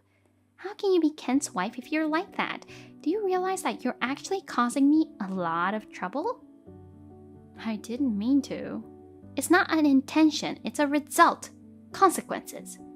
You're not the kind of woman who can make Kent happy. I'm sorry. It's too late to apologize. Get out of my house right now. You'll skip dinner as punishment for telling the whole neighborhood about what I did and didn't do. I didn't tell anyone. Shut up! Don't come home tonight. But... No excuses. Get the hell out of here. Oh, and leave your wallet. If you eat and shop, the punishment for skipping dinner will be meaningless. Yes. Hello, Naomi. Is this a good time? Hello, Mariah. You're coming home today, right? Yes, I am actually. I've already arrived at my parents' house. I see. Welcome home. Hey, I saw you looking through the trash in the park earlier. Are you looking for something? Yes. I was going to say hi to you, but I couldn't find a place to park my car, so I drove over to my parents' house. I can help you look for something if you like. No, I don't want to bother you. Don't be shy. What were you looking for? I was looking for food. I was wondering if there was anything edible. What? Leftover food from convenience store lunches. Little scraps left in snack bags. Oh, you mean like bird feed? No. Then what? It's for me to eat. What? What do you mean? No, I mean, does this have something to do with the fact that my mother is picking on you? I don't know. If you've already said all this, why don't you just let it out? Besides, I thought that since you just started talking, you wanted me to help you. Am I wrong? Well, she said that I've been telling my neighbors that my mother-in-law has been bullying me. What? That's what you told her. I mean, your mother got mad at me. Huh? Did she say that? I only asked her. I overheard this from a local acquaintance. Is that true? I didn't say that you spread any rumors about it, Naomi. Okay, don't worry. I know you're not the kind of person who would do such a thing. Thank you for believing me, but I don't know if she twisted some things on what I said. I guess I got you into more trouble. I'm sorry. No, it's okay. Well, can I ask you a few more questions? First of all, you were rummaging through trash cans. Yes, she won't give me food. When Kent is at home, she treats me normally. When he's away for work or on a business trip, she eats by herself and throws away the leftovers. She also takes away my wallet, so I am always without money. I see. If the wallet is taken away, it must be difficult to make electronic payments with a smartphone. That's right. So I thought I'd feed my hunger with something I picked up from the trash can. Of course, I have a hesitation to do so. Good, you didn't really eat it. Yes, I did not. Until now. Until now? Kent has been on a business trip for 2 weeks since the day before yesterday. What? He has never been on such a long business trip before, so I don't know what to do during that time. I'm all alone in the world and I don't have a home. Don't tell me you haven't eaten anything since the day before yesterday. Yes. Tell me that quickly. I'm on my way over there now, so wait for me. Okay. Naomi, where are you? Well, I'm outside. I see. Don't ever ask anyone for help. If you try anything, I'll have you and Kent divorced. Naomi, are you okay? Ah, Maria, thank you for booking a business hotel for me tonight. You even treated me to dinner. I'll return the $300 I borrowed from you as soon as possible. That's okay. Have you calmed down a little? Yes, somehow. I've made the accommodation plan, which includes breakfast, so make sure to have breakfast tomorrow morning before you check out. Yes, thank you very much. Also, I was going to contact Kent. That idiot didn't even notice our mother is bullying his own wife. It can't be helped. I didn't want him to worry and didn't talk about it to him. So, I sent a screenshot of the WhatsApp that you sent me in the history of mother's bullying chat to him. Just then, he called me saying, "I'm sorry," while crying. Well, you already got a response. Yes, he's spoken to his boss and got permission to come back home tomorrow afternoon. I see. We're going on a mission tomorrow afternoon. My mother is going to the next town for a class performance, so it's a chance while she's away. Yes, thank you for your help. I look forward to doing it with you. Good morning, Mariah. Are you still sleeping? Good morning, Mom. I'm off to my lesson performance today. The one you mentioned yesterday. Got it. You'll be back on schedule around 6 p.m.? Yes, I think that's about right. Well, I'm off then. Have a good day. Naomi, my mother's gone to her lessons. Come quickly. Okay, I'll be right back. Come on, we'll get your stuff out of here. Yes, I'm coming. Thank you for your support. Naomi, where did you go? When I got home, all of your and Kent's stuff was gone. What the hell? Explain. Answer me right now. Naomi! Mom! Oh, Mariah. Hey, there's something strange in the house. Do you know what's going on? I'll tell you. Naomi and Kent have left the house, so... Huh? Huh? What do you mean? If it was just Naomi, but with Kent? He's on a business trip right now. He got a day off and came back today. Kent is angry because he knows how you treated Naomi. I feel the same way. I have no intention of ever going back to my parents' house again. What? Calm down a little, Mariah. What on earth is going on?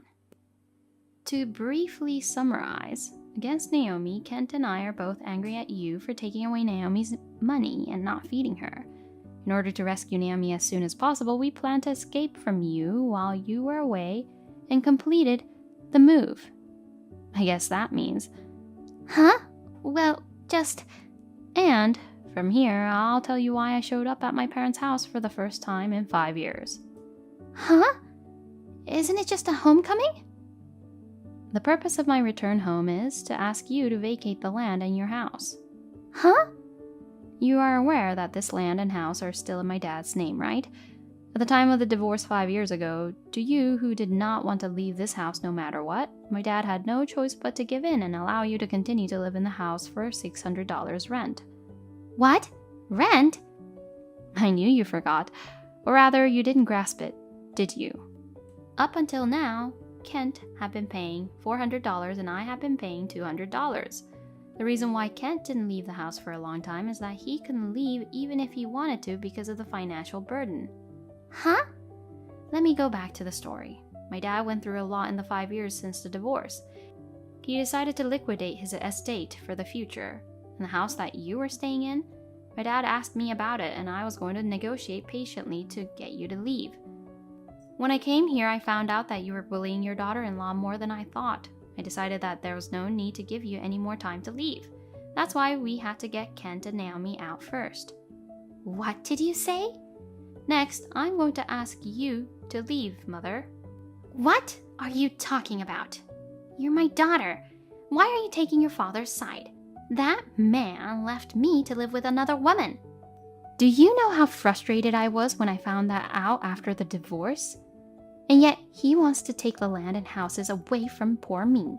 If this happens, I will take this house instead of alimony. I will never leave. This house is mine. I won't give it to traitors like you guys. What are you saying? My dad's second marriage partner is someone he met after he divorced you. The main reason for the divorce was your selfishness. What? It's too late for me to explain every single thing about this. I'm not going to explain it all, but I'm going to ask you to move out of the house. Oh no. Then where am I supposed to go? I don't even have a home to go back to. I'll get you a live-in job. What? A live-in job? Kent's boss contacted me and he got you a job. A civil engineering company called Myers is looking for someone to take care of miscellaneous work at the company dormitory. Myers? It sounds familiar. Where did I hear that? Oh, but I don't want to live in the dormitory. Then you should take me, Mariah. That's not possible. Why not? If Kent and Naomi refuses to live with me, then you should take care of me as the eldest daughter. I'm getting married. What? I can't live with you because he's going overseas. That's impossible. If you work for the Mayors, you'll get paid and you'll have food, clothing, and shelter. I think it's the best thing for you.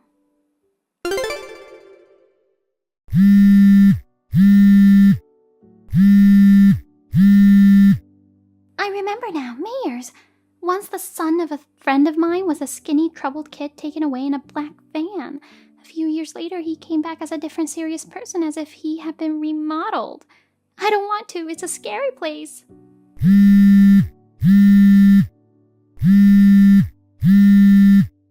Oh, there's a black van parked outside my door.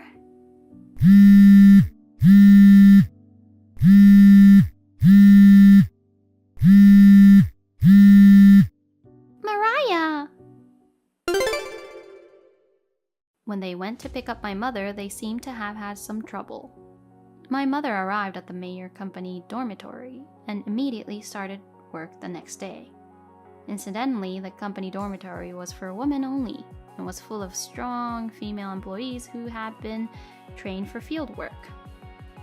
My mother was terrified. When she was spoken to, she would get all jumpy. It seemed that she could not afford to show her natural selfishness. Although it was a rough treatment, I think I will leave my mother in the hands of the Meyers. Also, my brother and his wife have rented a room near my father's current home. Naomi, in particular, is very comfortable with her father-in-law's remarriage partner and enjoys interacting with her. I'm getting married in the hope that the days will continue to be peaceful. Hazel, I've been thinking lately. Don't you think the way you work is kind of outdated? How long have you been using that computer? I really think it's time to upgrade. Huh? What are you talking about? My computer works just fine, and I've never had any issues with it. Honestly, buying a new one would just be a waste of money. No, it's not a waste. You don't get it, do you? There are way faster computers now that can make your work way more efficient. You're still using that old thing and wasting time. Even so, I've never had any major problems with it, and I don't think my efficiency is bad. There's no need to rush and buy a new one. That's the problem. You don't try to change anything just because you're satisfied with how things are. If you improve efficiency and finish faster, you can do even better work and save time. Plus, wouldn't it feel better to use the latest tech? It's not about how it feels. I'm perfectly fine with what I'm used to, and I don't see any reason to change anything right now. You might think it's just personal preference, but don't act like that's a bad thing. It's not just personal preference. Don't you get it? Wasting time itself is the real waste. If there's a more efficient way to do things and you're ignoring it, you're only hurting yourself. I'm saying this for your own good. Well, I don't need you deciding what's best for me. This is my decision, and it's not something other people should have a say in. Besides, if all you care about is efficiency, then work stops being enjoyable. This isn't about having fun. Work is work. If you finish faster, you'll have more free time to actually enjoy yourself. That's what real fun is. For you, fun just means being efficient, doesn't it? But that's not everything. I feel like my current pace is what works best for me. And honestly, there are better ways to spend money than buying a new computer. You really don't get it. So you're okay with wasting time on work. Even though it's obvious it'll just cause you trouble later, that actually satisfies you? You should really start facing reality. I'm telling you, it's not a waste. Don't assume that chasing efficiency and rushing all the time is the only reality. I'll go at my own pace. If a problem comes up, I'll deal with it then. And that's exactly the problem. Sure, dealing with problems as they come is fine. But don't you realize it's smarter to prevent them in the first place? And maybe you should start thinking about how the people around you feel about the way you work. I don't care what others think. The best way is the one that makes sense to me, and I don't want to be influenced by how others do things. If anything, you care too much about what people think. You're seriously stubborn. Well, no matter what I say, you're never gonna change, huh? Just don't come crying to me when you regret it. I won't regret it. I'll do things my way. No matter what you say, that's how I'm moving forward. At the end of the day, whatever happens to you isn't my problem. But trust me, you're the one who's going to end up dealing with the mess later. That's just your opinion. I'm happy with how things are, so don't worry about me. And honestly, what you think doesn't matter to me at all. Hey, Samuel. Got a moment? What is it? I'm working. I know, but just a quick question. What is it? Samuel, what time are you coming home today? I need to plan dinner, so I want to make sure. I don't know. My schedule depends on how the day goes. It's annoying when you keep asking. Even if it's annoying, if you don't give me a rough idea, it's hard for me too. Just a general time would help, so I can figure out when to cook and what to prepare. I already told you I don't know. After work, my boss might ask me out for drinks, so I can't predict my schedule. You went out drinking yesterday too, so how about saying no today and coming home early? Just because he's your boss doesn't mean you have to say yes every time.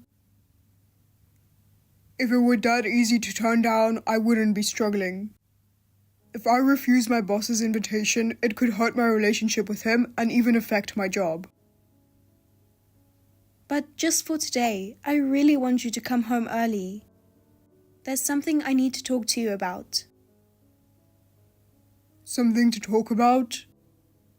Is it really that important that I have to rush home? Yes. I've been meaning to have a serious talk with you about how you've been spending money lately. Oh, that. It's not that big of a deal, is it? It is. I checked this month's credit card bill and I was shocked. You spent $5,000. What did you even buy? That's way too much for just regular living expenses. I just bought a slightly expensive watch. That's normal for a man, isn't it? Even though your old one isn't broken? And why would you need a $5,000 watch right now? What's the problem? I'm almost 40. I need to have a decent watch for my age. I've been using a $200 watch for work, and it still works just fine. And I bought it over 3 years ago. Men and women are different. To gain trust at work, you have to pay attention to what you wear. That just sounds like an excuse. I don't need an expensive watch to prove myself at work, and I still get results. The world of men isn't that simple. People judge you by how you look and what you own. It's different for women. Stop justifying that with gender. Isn't the most important thing getting results? Don't compare women who treat work like a hobby to men like me who take it seriously. You all act like work is just something to pass the time. I don't treat my job like a hobby. I take it seriously and I deliver results. Please, you're working with the mindset that you'll quit as soon as you get married or have kids. Honestly, do women even take their job seriously? You'll probably quit the moment you get pregnant, won't you? You're probably planning to stay home and live an easy life. Sure, if I get pregnant, I might not be able to work for a while. But don't just assume I'm going to quit. Pregnancy and childbirth aren't things I can just choose whenever I want. Well, it's different for men. We have to keep working our entire lives. No matter how hard it gets, if we quit, we can't support our families. That's a level of responsibility women will never understand. We're constantly fighting to survive in the workplace. Someone like you, who treat work like a temporary distraction, wouldn't get it. How can you say something like that? I take my job seriously and you're just dismissing that. I mean, seriously. Thanks to all this feminism nonsense, there are way too many women like you who think they can talk back. Oh really? And who was the one who married me? Hazel, you used to be so sweet when we got married. 5 years later, you're just some old housewife now. That's awful. How could you say that? I've been doing my best this whole time. I'm just stating facts. You've lost your charm. You used to be quiet, but now you're just a nagging old lady. And look at you, you've put on some weight and gotten all out of shape. Don't say that. I've been doing my best to take care of the house and work. Anyway, $5,000 is way too much. If you keep spending like this, I'm setting a credit limit. It's my money. I earned it, so I'll spend it however I want. You have no right to tell me what to do. Try saying that when you're actually making $20,000 a month. Because of that reckless spending, I've had to cover all the household expenses. Last month you barely contributed anything to the house. I'm done with this careless spending. You're not doing this again. Yeah, I got it. I'll be more careful from now on, okay? Oh, and I'm coming home late today. I don't feel like looking at your face, so I'm going out for drinks. What are you talking about? Lately it feels like you're picking fights with me on purpose. That's because you keep nagging me about every little thing. How about being more devoted to your husband for a change? Women are supposed to be charming and sweet. You should learn how to treat a man better. Hey, did you call my mom? Why? No, I didn't. Then what's going on with her? I didn't call her. But she did call me. So that's why. My mom just called me and she was pissed. What the heck happened? Did you do something? I have no idea. I didn't do anything wrong. What do you mean you don't know? She told me I should seriously consider divorcing you. That's not just some casual conversation. What did you tell her? I just vented to her about you. Then she got mad saying, "How dare you talk bad about my son?"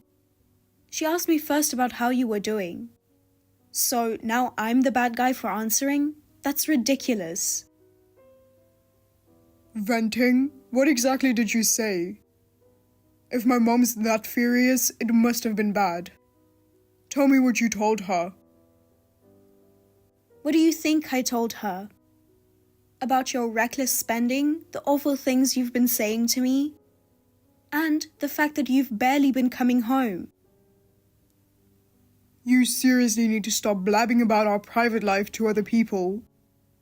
You and my mom always got along fine, right? Why stir up trouble by saying unnecessary things? Now I'm caught up in this mess and it's a pain in the ass. Why the hell do I have to deal with this when it has nothing to do with me? It has everything to do with you. I was genuinely struggling with our situation, so I confided in her. And let's not forget, you're her only son. Of course she's involved. Jesus, this is exactly why women are such a pain. Do you have any idea how exhausting it was to be lectured by her for over an hour? I'm seriously drained. Oh, that must have been so tough for you. But guess what? I've had it even worse, so stop complaining. Just apologize to her. Of course she got mad. You trashed her son to her face. Why should I be the one getting yelled at because of you? I wasn't trash talking, I just told her the truth. I didn't exaggerate anything. Everything I said was exactly what you did. Hazel, you know my mom actually likes you, right? You probably don't realize it, but she cares about you a lot. That's why I've been making an effort to keep the peace. I was relieved that we didn't have any of those classic mother-in-law fights, so why are you suddenly causing problems now? There's no need to start this kind of drama. Please, just calm down and apologize to her. That's obviously the fastest way to fix this. You're telling me to apologize to your mom, but I didn't do anything wrong. Why should I be the one to say sorry? Just do it. That's the fastest way to end this. Your feelings don't matter right now. It's not about who's right or wrong. As my wife, it's your job to apologize. If you just say sorry, my mom will let it go. No way. There's no reason for me to do that. What did you just say? I'm clearly not the one in the wrong here. Why should I have to apologize to her? This all started because you've been treating me so coldly lately. You act like I'm just some servant to you. You talk down to me and I can't stand it. I don't treat you like that. You're always nagging me, so of course I get annoyed.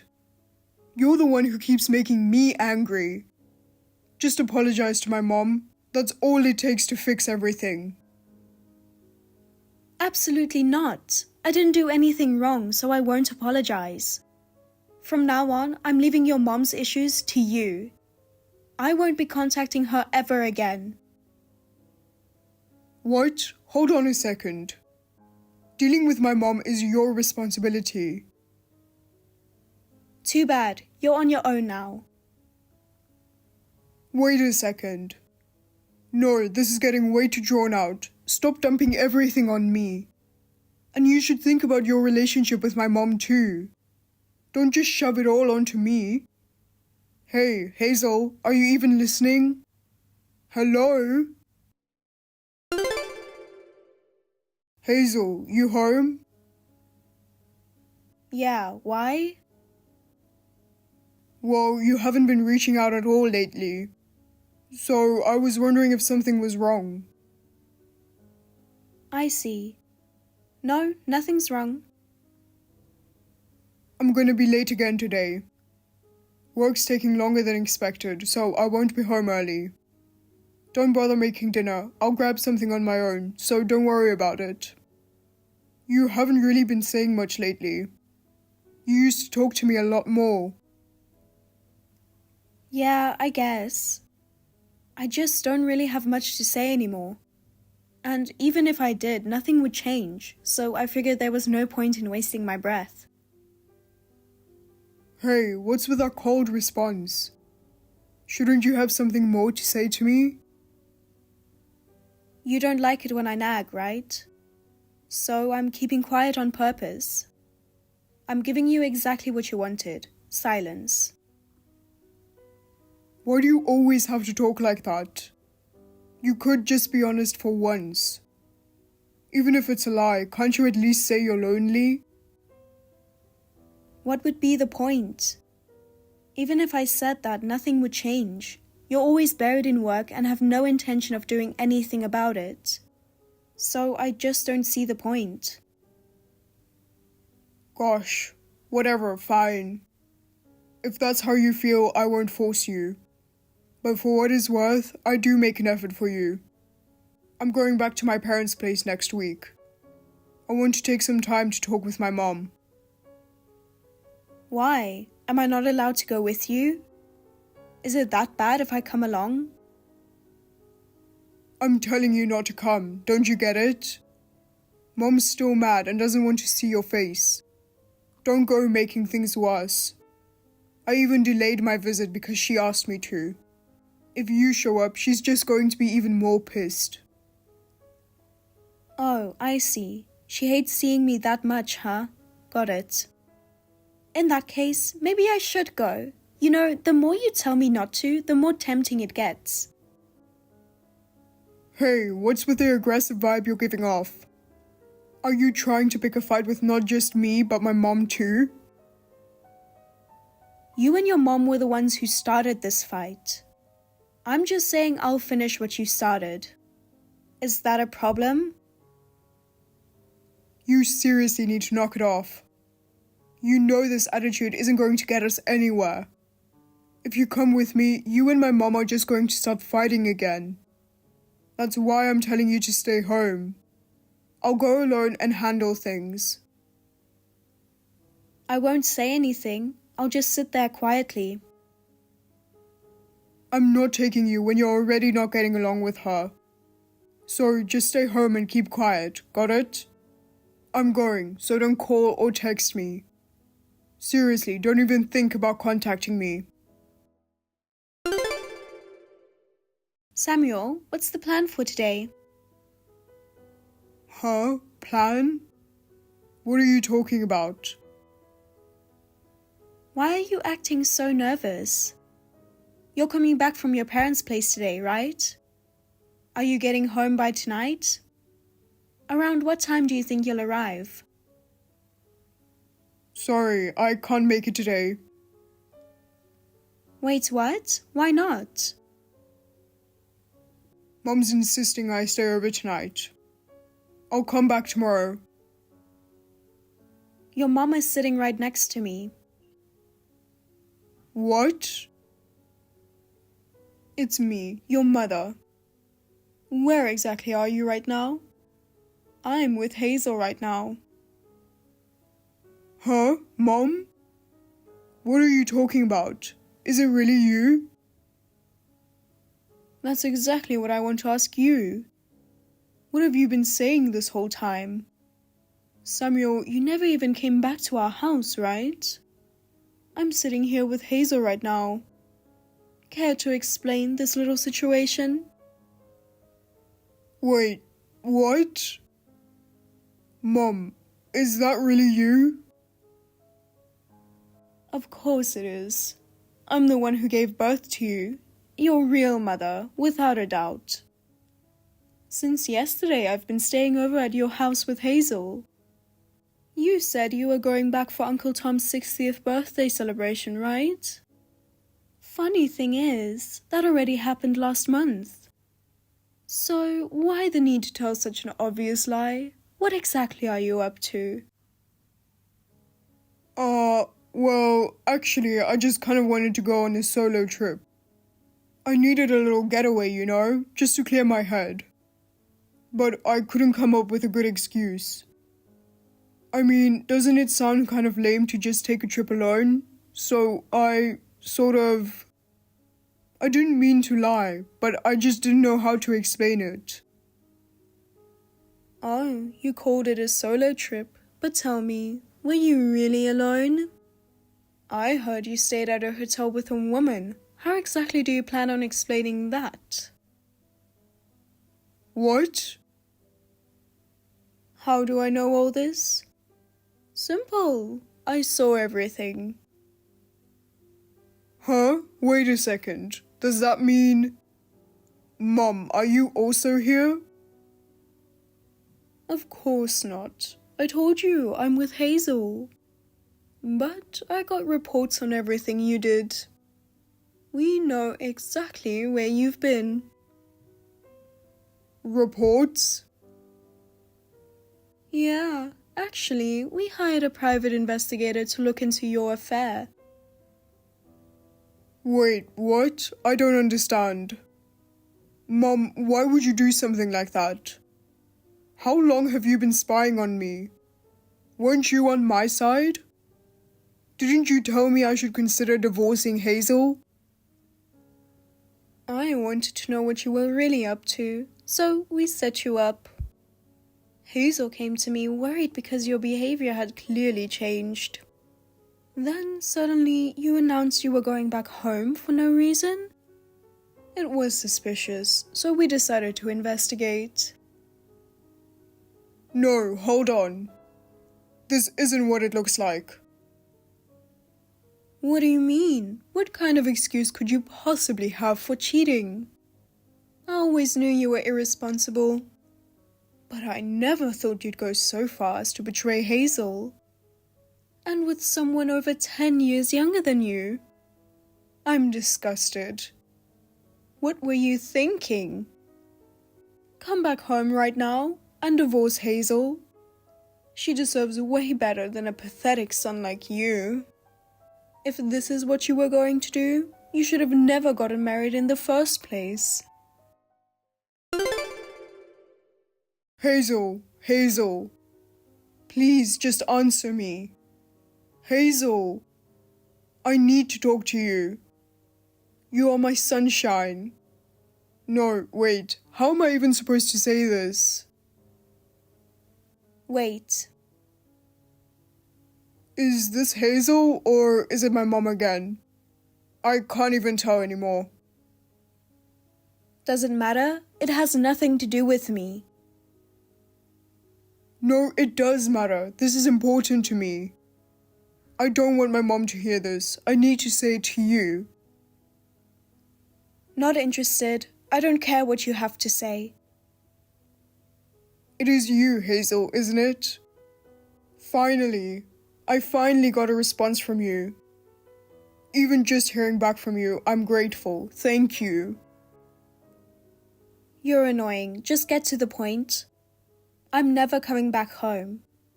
So hurry up and sign the divorce papers. And don't ever contact me again. If you have anything to say, go through my lawyer. I was wrong. I swear this was all my fault. Please, just come back. I'm not coming back, and I have zero interest in fixing this. How many times do I have to say it before you get it? But deep down, you don't really want to leave me, do you? How the hell do you come to that conclusion? There's no way I feel that way. You talked to my mom. Didn't that mean you wanted to work things out? Oh, that? Yeah, no, I wasn't asking her for advice so we could fix things. I was just letting her know that if you kept acting like this, I was filing for divorce. Wait, so you've been thinking about divorce for a while now? That's right. I've been watching your actions this whole time. But you never showed any signs of that. I had no idea. Wow, you really are an idiot. Honestly, I don't even know why I married such a clueless moron like you. I knew you were cheating from the very start. I just didn't have solid proof yet, so I let you keep digging your own grave. I needed concrete evidence. And I knew your little affair trip would be the perfect moment to get it. You really did an amazing job burying yourself. That's it. Hazel, I'm so sorry. I swear I'll never cheat again. I won't say anything horrible to you ever again. Please, just give me one more chance. There is no future for us, and I'm never taking you back. I know you compared me to that other woman. Do you have any idea how much that hurt me? Now it's your turn to feel that pain. Get ready. That's all I have to say. Are we done here? I'm really sorry. I don't know what the hell I was thinking. The more I reflect on it, the more ashamed I feel. I swear I don't care about that girl anymore. I truly regret everything. Oh, you have some nerve talking like that, considering you were using a sugar daddy app to pay for a random girl. A grown man actually believing a teenage girl genuinely liked him? You're pathetic. And on top of that, you blew $5,000 on her. All for some luxury brand crap. Honestly, it's hilarious. At this point, being this stupid is practically a talent. Now, for real this time, this conversation is over, right? Your entire existence is the definition of useless. Talking to you any longer is just a waste of my time, so we're really done here, aren't we? I was tricked. By the time I realized it, it was already too late. But I swear I'll never make that mistake again. This was all my fault. I'm not trying to make excuses, but I was lonely. I wanted you to want me more, Hazel. I wanted to be with you. But we both work full-time, and you were always so busy with your job. So I was lonely, and... Excuse me? From now on, I'll help around the house. I won't leave the bathroom floor soaking wet after a shower. When I shave, I'll make sure the hair doesn't end up all over the sink. I'll throw away snack wrappers properly, and I won't take my socks off inside out. I won't leave the fridge or cupboards open. I'll clear my dishes after eating, and I'll take out the trash myself. I won't complain if my shirts are wrinkled, and I won't whine if the soup is mild. So please, don't abandon me. Please don't give up on me. I finally understand. I wasn't putting in enough effort before. All I did was complain while refusing to change myself. But I'm different now. I'm going to turn my life around. Because I finally realized the most important person to me is you, Hazel. Are you kidding me? What kind of half-hearted apology is that? Just listening to it drives me crazy. No, I swear I mean it. I'll do whatever it takes from now on. I'll never mess up again. Just please give me one more chance. I'm truly sorry. I can't even find the words to express how much I regret this. Please, if there's anything you want me to change, I'll do it. Just please, forgive me. Get lost, you jerk. I can only hope my words reach your heart. I never imagined we'd end up like this. When did I stop telling you I love you? Even now, I wander alone, searching for the shadow of the woman who left me, a pathetic clown. But I won't give up. I'll live with everything I have so I can love you again. This house is nothing more than an empty box without you. You're the one who makes it my home. I was such an idiot. I regret my mistakes over and over again. I don't want to hurt you any more than I already have. I really want to talk to you in person again. Hazel. Some time has passed, and my life has been surprisingly peaceful. After the divorce, my ex-mother-in-law gave Samuel a week-long lecture and made him sign the divorce papers. After that, she completely cut ties with him and went no contact. With no one to rely on, Samuel was completely alone. After the divorce, I told our mutual acquaintances all about his sugar daddy activities and his debts. As a result, he became known as the sugar daddy creep at work, lost his place there, and ended up quitting. He tried to find another job, but the rumors had already spread, and no one trusted him anymore. On top of that, the younger woman he was cheating with dumped him without a second thought. Without money or status, there was nothing left about him that anyone found attractive. Now, he's struggling with a debt, barely scraping by in a run-down apartment. I've been fully compensated, and I'm really enjoying this new chapter in my life. After putting up with so much, I'm finally focusing on taking care of myself every day. I honestly don't care what happens to Samuel anymore, but if there was ever a definition of karma, this would be it.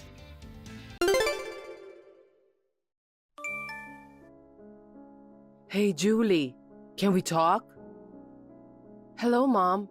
Sure, what about? It's very important. It's about my son's inheritance.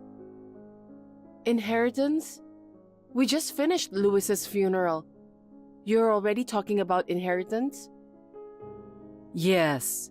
You may not know this, but Louis must have left me quite a bit of money. I'm sure he was thinking about it so that I could live in peace in my old age. He must have thought of that. What a wonderful son. He left you an inheritance for your retirement? I'm not sure about that. But Julie, let me tell you something. I won't give you a single penny of Louis's inheritance, okay? What? There's no use in playing dumb. I know everything. You were just about to divorce Louis, weren't you? Well, yes. Then it's like you are a stranger. I would never give my son's inheritance to you, a stranger. But Mom, have you heard about our reasons for getting divorced? That's just because you're not good enough for my son, and that's why he wanted to dump you. So you have no right. We don't have money to give to a stranger. I see. Now, if you understand, get out of that house today. Why? Why not? The house you lived in with Louis, the house he built, is in my son's name. My son's house is as good as my house as his mother. There is also the matter of inheritance, and this is a definite matter. So from now on, I will live in that house. Leave all my son's things behind and leave today. And of course, take all the stuff with you. Okay? You wouldn't be so selfish not to leave, would you? If you were on the verge of divorce, you wouldn't have to stay in that house, am I right? Well, that's... I guess yes. Well then, goodbye. The day after tomorrow is move-out day anyway. I don't mind if I leave. Move-out day? I'll talk to the real estate agent. You should vacate the house by the end of the day too. I'm sure they will give me some last time to soak in the memories of you and Louis. What? Hey, Julie. Thank you for everything at my brother's funeral.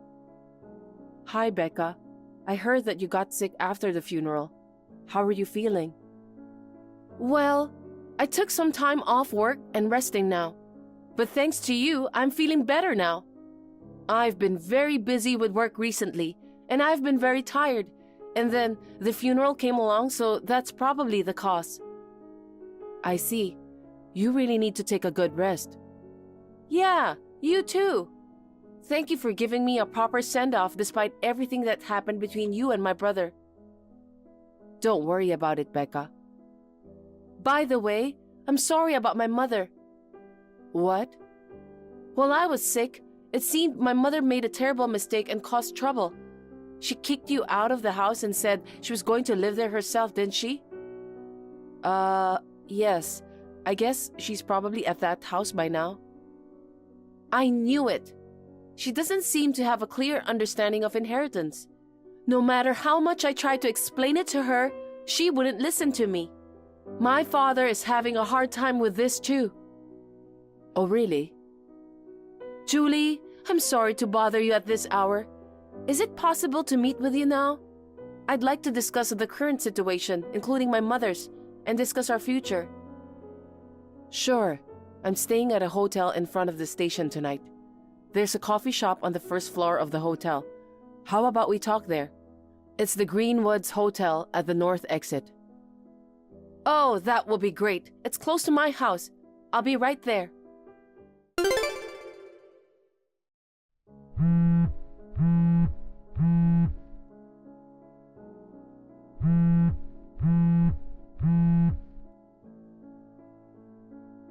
Julie, answer the phone.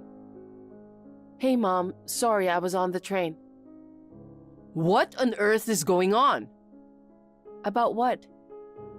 A real estate agent came to the house, and he wants to evict me as soon as possible. He said if I don't leave, he's going to sue me for squatting. I told you, didn't I? I told you that today is the day to vacate the house. I told you to vacate the house as well. You did? But I didn't hear that this house was in your name, and I can't believe it has already been sold. Oh, I guess Louis didn't tell you about it. Maybe he was going to tell you after everything was done. He didn't tell me anything. What the hell is going on? You heard that Louis and I were just about to get divorced. What does that have to do with anything? I don't think it has anything to do with the house. Actually, the reason I want a divorce is because of Louis's infidelity. Huh? Louis was having an affair? No way! Yes, that's why I asked for alimony from him. Louis says he can't pay because he has no money. No way! Louis worked for a big company. He must have had a good amount of savings. Yes, he used to have a good amount of savings, but he paid so much money to his side chick. Until a year ago, we had nearly $200,000 in our savings, but now it's less than $500. $200,000 to $500? Actually, this is not only Louis's savings, but also our joint savings account. In other words, he used my money without my permission. Well, I wanted to ask him to pay back the money, but I understand that he can't pay for everything, and I just wanted to cut off ties after the divorce. As a result of our discussion, I received the car, the house, and the furniture and appliances in the house as alimony. At that time, I changed the name of the house and sold the whole house to a real estate agent. How could you? The real estate agent kindly waited for us to move out until after Louis's funeral. That's terrible.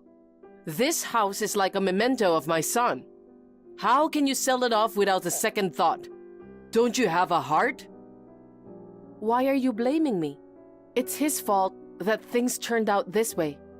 In the first place, he should not have cheated on me. If he hadn't, he wouldn't have spent all his money like that and gone broke. And he wouldn't have had to give up the house, car, furniture, and appliances as alimony. I get it. So the woman who stole Louis from you is to blame for all this. I can't believe she tricked my son into giving her all the money. Who the hell is she? At least, I need to make one complaint to feel satisfied. Oh, that woman? You know her very well, right? Huh? Who? It's Hannah. What? I guess it was last year, right? You told your son that I wasn't suitable as a wife. You introduced your friend's daughter to Louis as a potential new wife, right? They've been in a relationship ever since. No way! I just wanted you to be more solid as a wife. I thought that if I brought a young, attractive woman to him, you would realize that you need to change, you know? Sounds like you just wanted to harass me. Oh no, it's not like that. And I didn't expect Louis to be serious about her.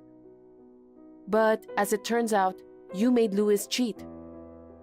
And then, you seem to have misunderstood something about inheritance. Louis didn't leave any kind of will, so in this case, the legal heirs has the right to inherit. I know that. That's why I'm saying I, his mother, have the right. I'm sorry to say this, but in this case, the only one who falls under the legal heir is the wife, me.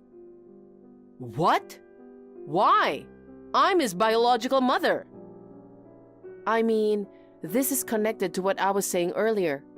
Louis has nothing that can be called an inheritance. What? All of his lifetime savings were used for Hannah. His remaining cash and deposits are almost zero. Zero? I've done my research and there was nothing. No way. If you doubt me, I can show you the bank books and all the other evidence. If you want, I can put you in front of a lawyer and we can go over it thoroughly. Okay, that's enough. I see. Then please leave the house today. Oh no, this can't be. Julie?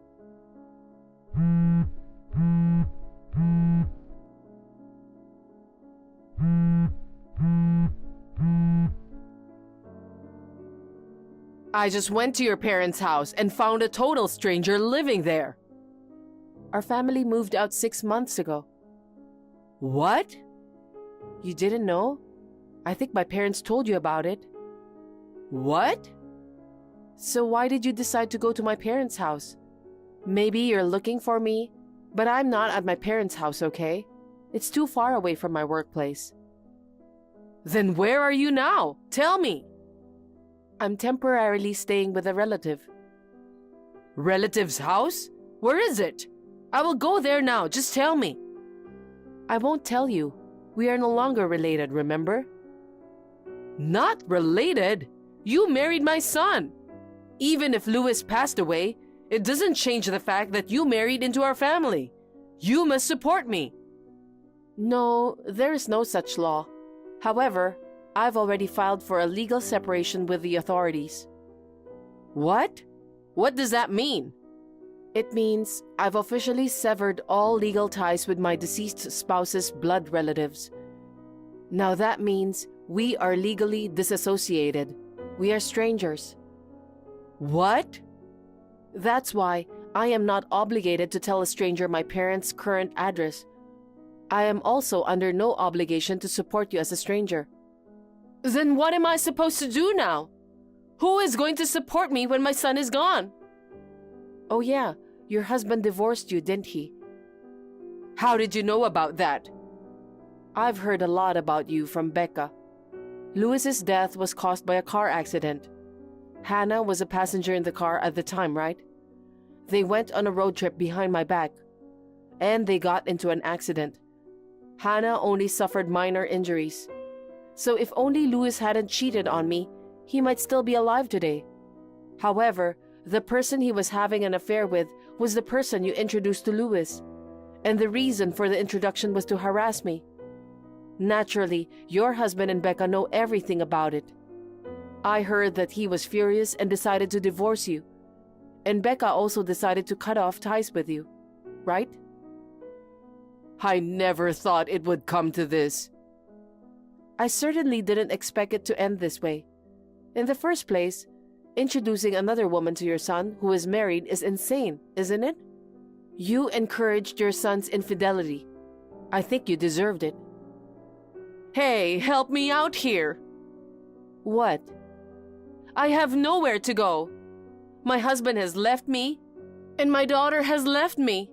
My parents' house is gone, and I have no parents or siblings. You are the only one I can rely on. I'm the mother of the man to whom you married once. I told you earlier that we are legally disassociated. I don't care about the law. I think we can get along just because I am Lewis's mother. Let's continue to live together as mother and daughter and get along well with each other. Excuse me? Did you forget that I was hurt by Lewis's betrayal and was working on a divorce? What? You also repeatedly harassed me. I don't want you to be involved anymore. Oh no. Have you forgotten the debt of gratitude you owe me for accepting you as my son's wife? You have no one else to turn to, so help me as an ex-wife. I can't. Why not? It's just too much for me to handle on a physical level. What? I don't want to see your face or hear your voice anymore. I will block you now. Goodbye. Darlene searched everywhere for me, even going to my uncle and his wife's house where I used to live. However, my uncle blackmailed her and she turned blue and ran away. After that, I thought she understood her position, but she barged into Hannah's house. I had already received a solid alimony payment from her, so I had no intention of taking revenge on her. But Darlene must not have been satisfied with her feelings. She went on a rampage, screaming that she did not receive her son's inheritance because of Hannah. The situation escalated, requiring police intervention. I wanted to tell her that it was all her fault in the first place. In the end, she was sued for damages. She started working part-time to pay the damages, and she has been working from morning till night. She thought she'd be able to live a comfortable retirement with her son's inheritance, but now she has to live the opposite life. This is exactly what she deserves, right?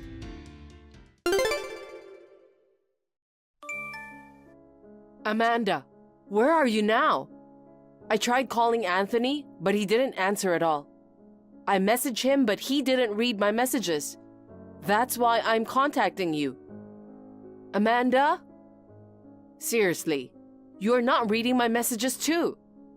Anyway, I'm going to the hotel and checking in first.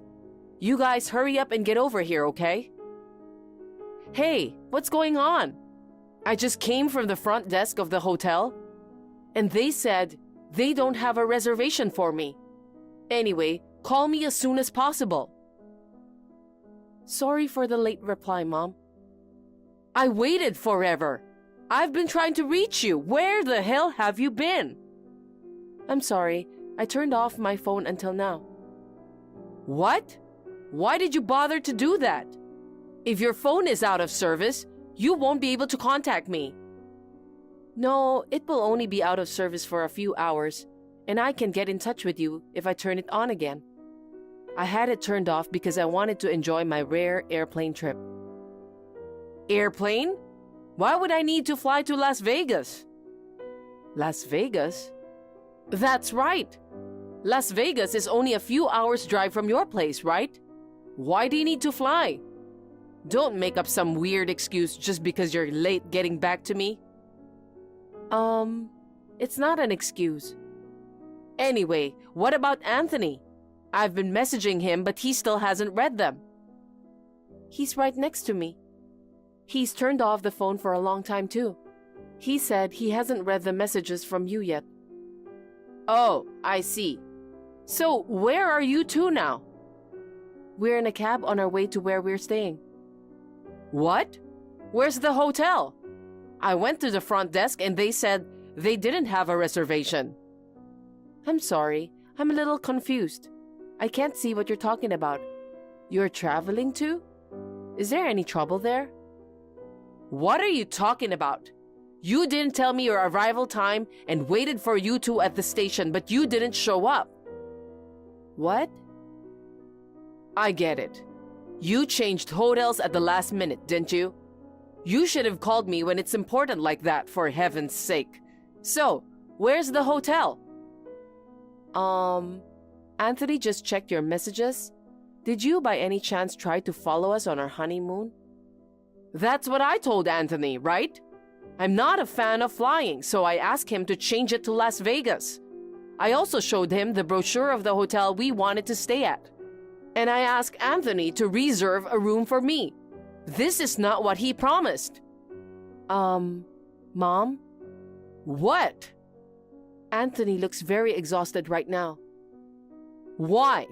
When I said I'd follow you on your honeymoon, Anthony just laughed without saying a word. He didn't say no. That means I can go with you. Mom, he thought you were joking. Huh? He said he remembered talking about that when he went to your house, but he didn't think you were serious about going on honeymoon with us. What? And the fact that your friends are coming along too, he was even less inclined to take it seriously. I wasn't joking. What's wrong with a mother accompanying her son and his wife on their trip? Leaving the parents who took care of him behind to have fun with just the two of them? It's not fair. Well, I don't understand that feeling. Anyway, we have no intention of going on our honeymoon with you. By the way, where did you guys go? Hawaii, as planned. You mean you didn't even change the destination? Yes, so we didn't even book a hotel in Las Vegas. Oh no, what are we supposed to do tonight? Are you saying we should sleep on the road? Anthony just found a hotel near the station that can be reserved for today. Oh really? As soon as the reservation is confirmed, he will send you the details. Great. That's my son. He loves his mother so much. Oh, he said you should pay him later. Really? He's so stingy. I'm his mother. No, I think it's only natural. And also?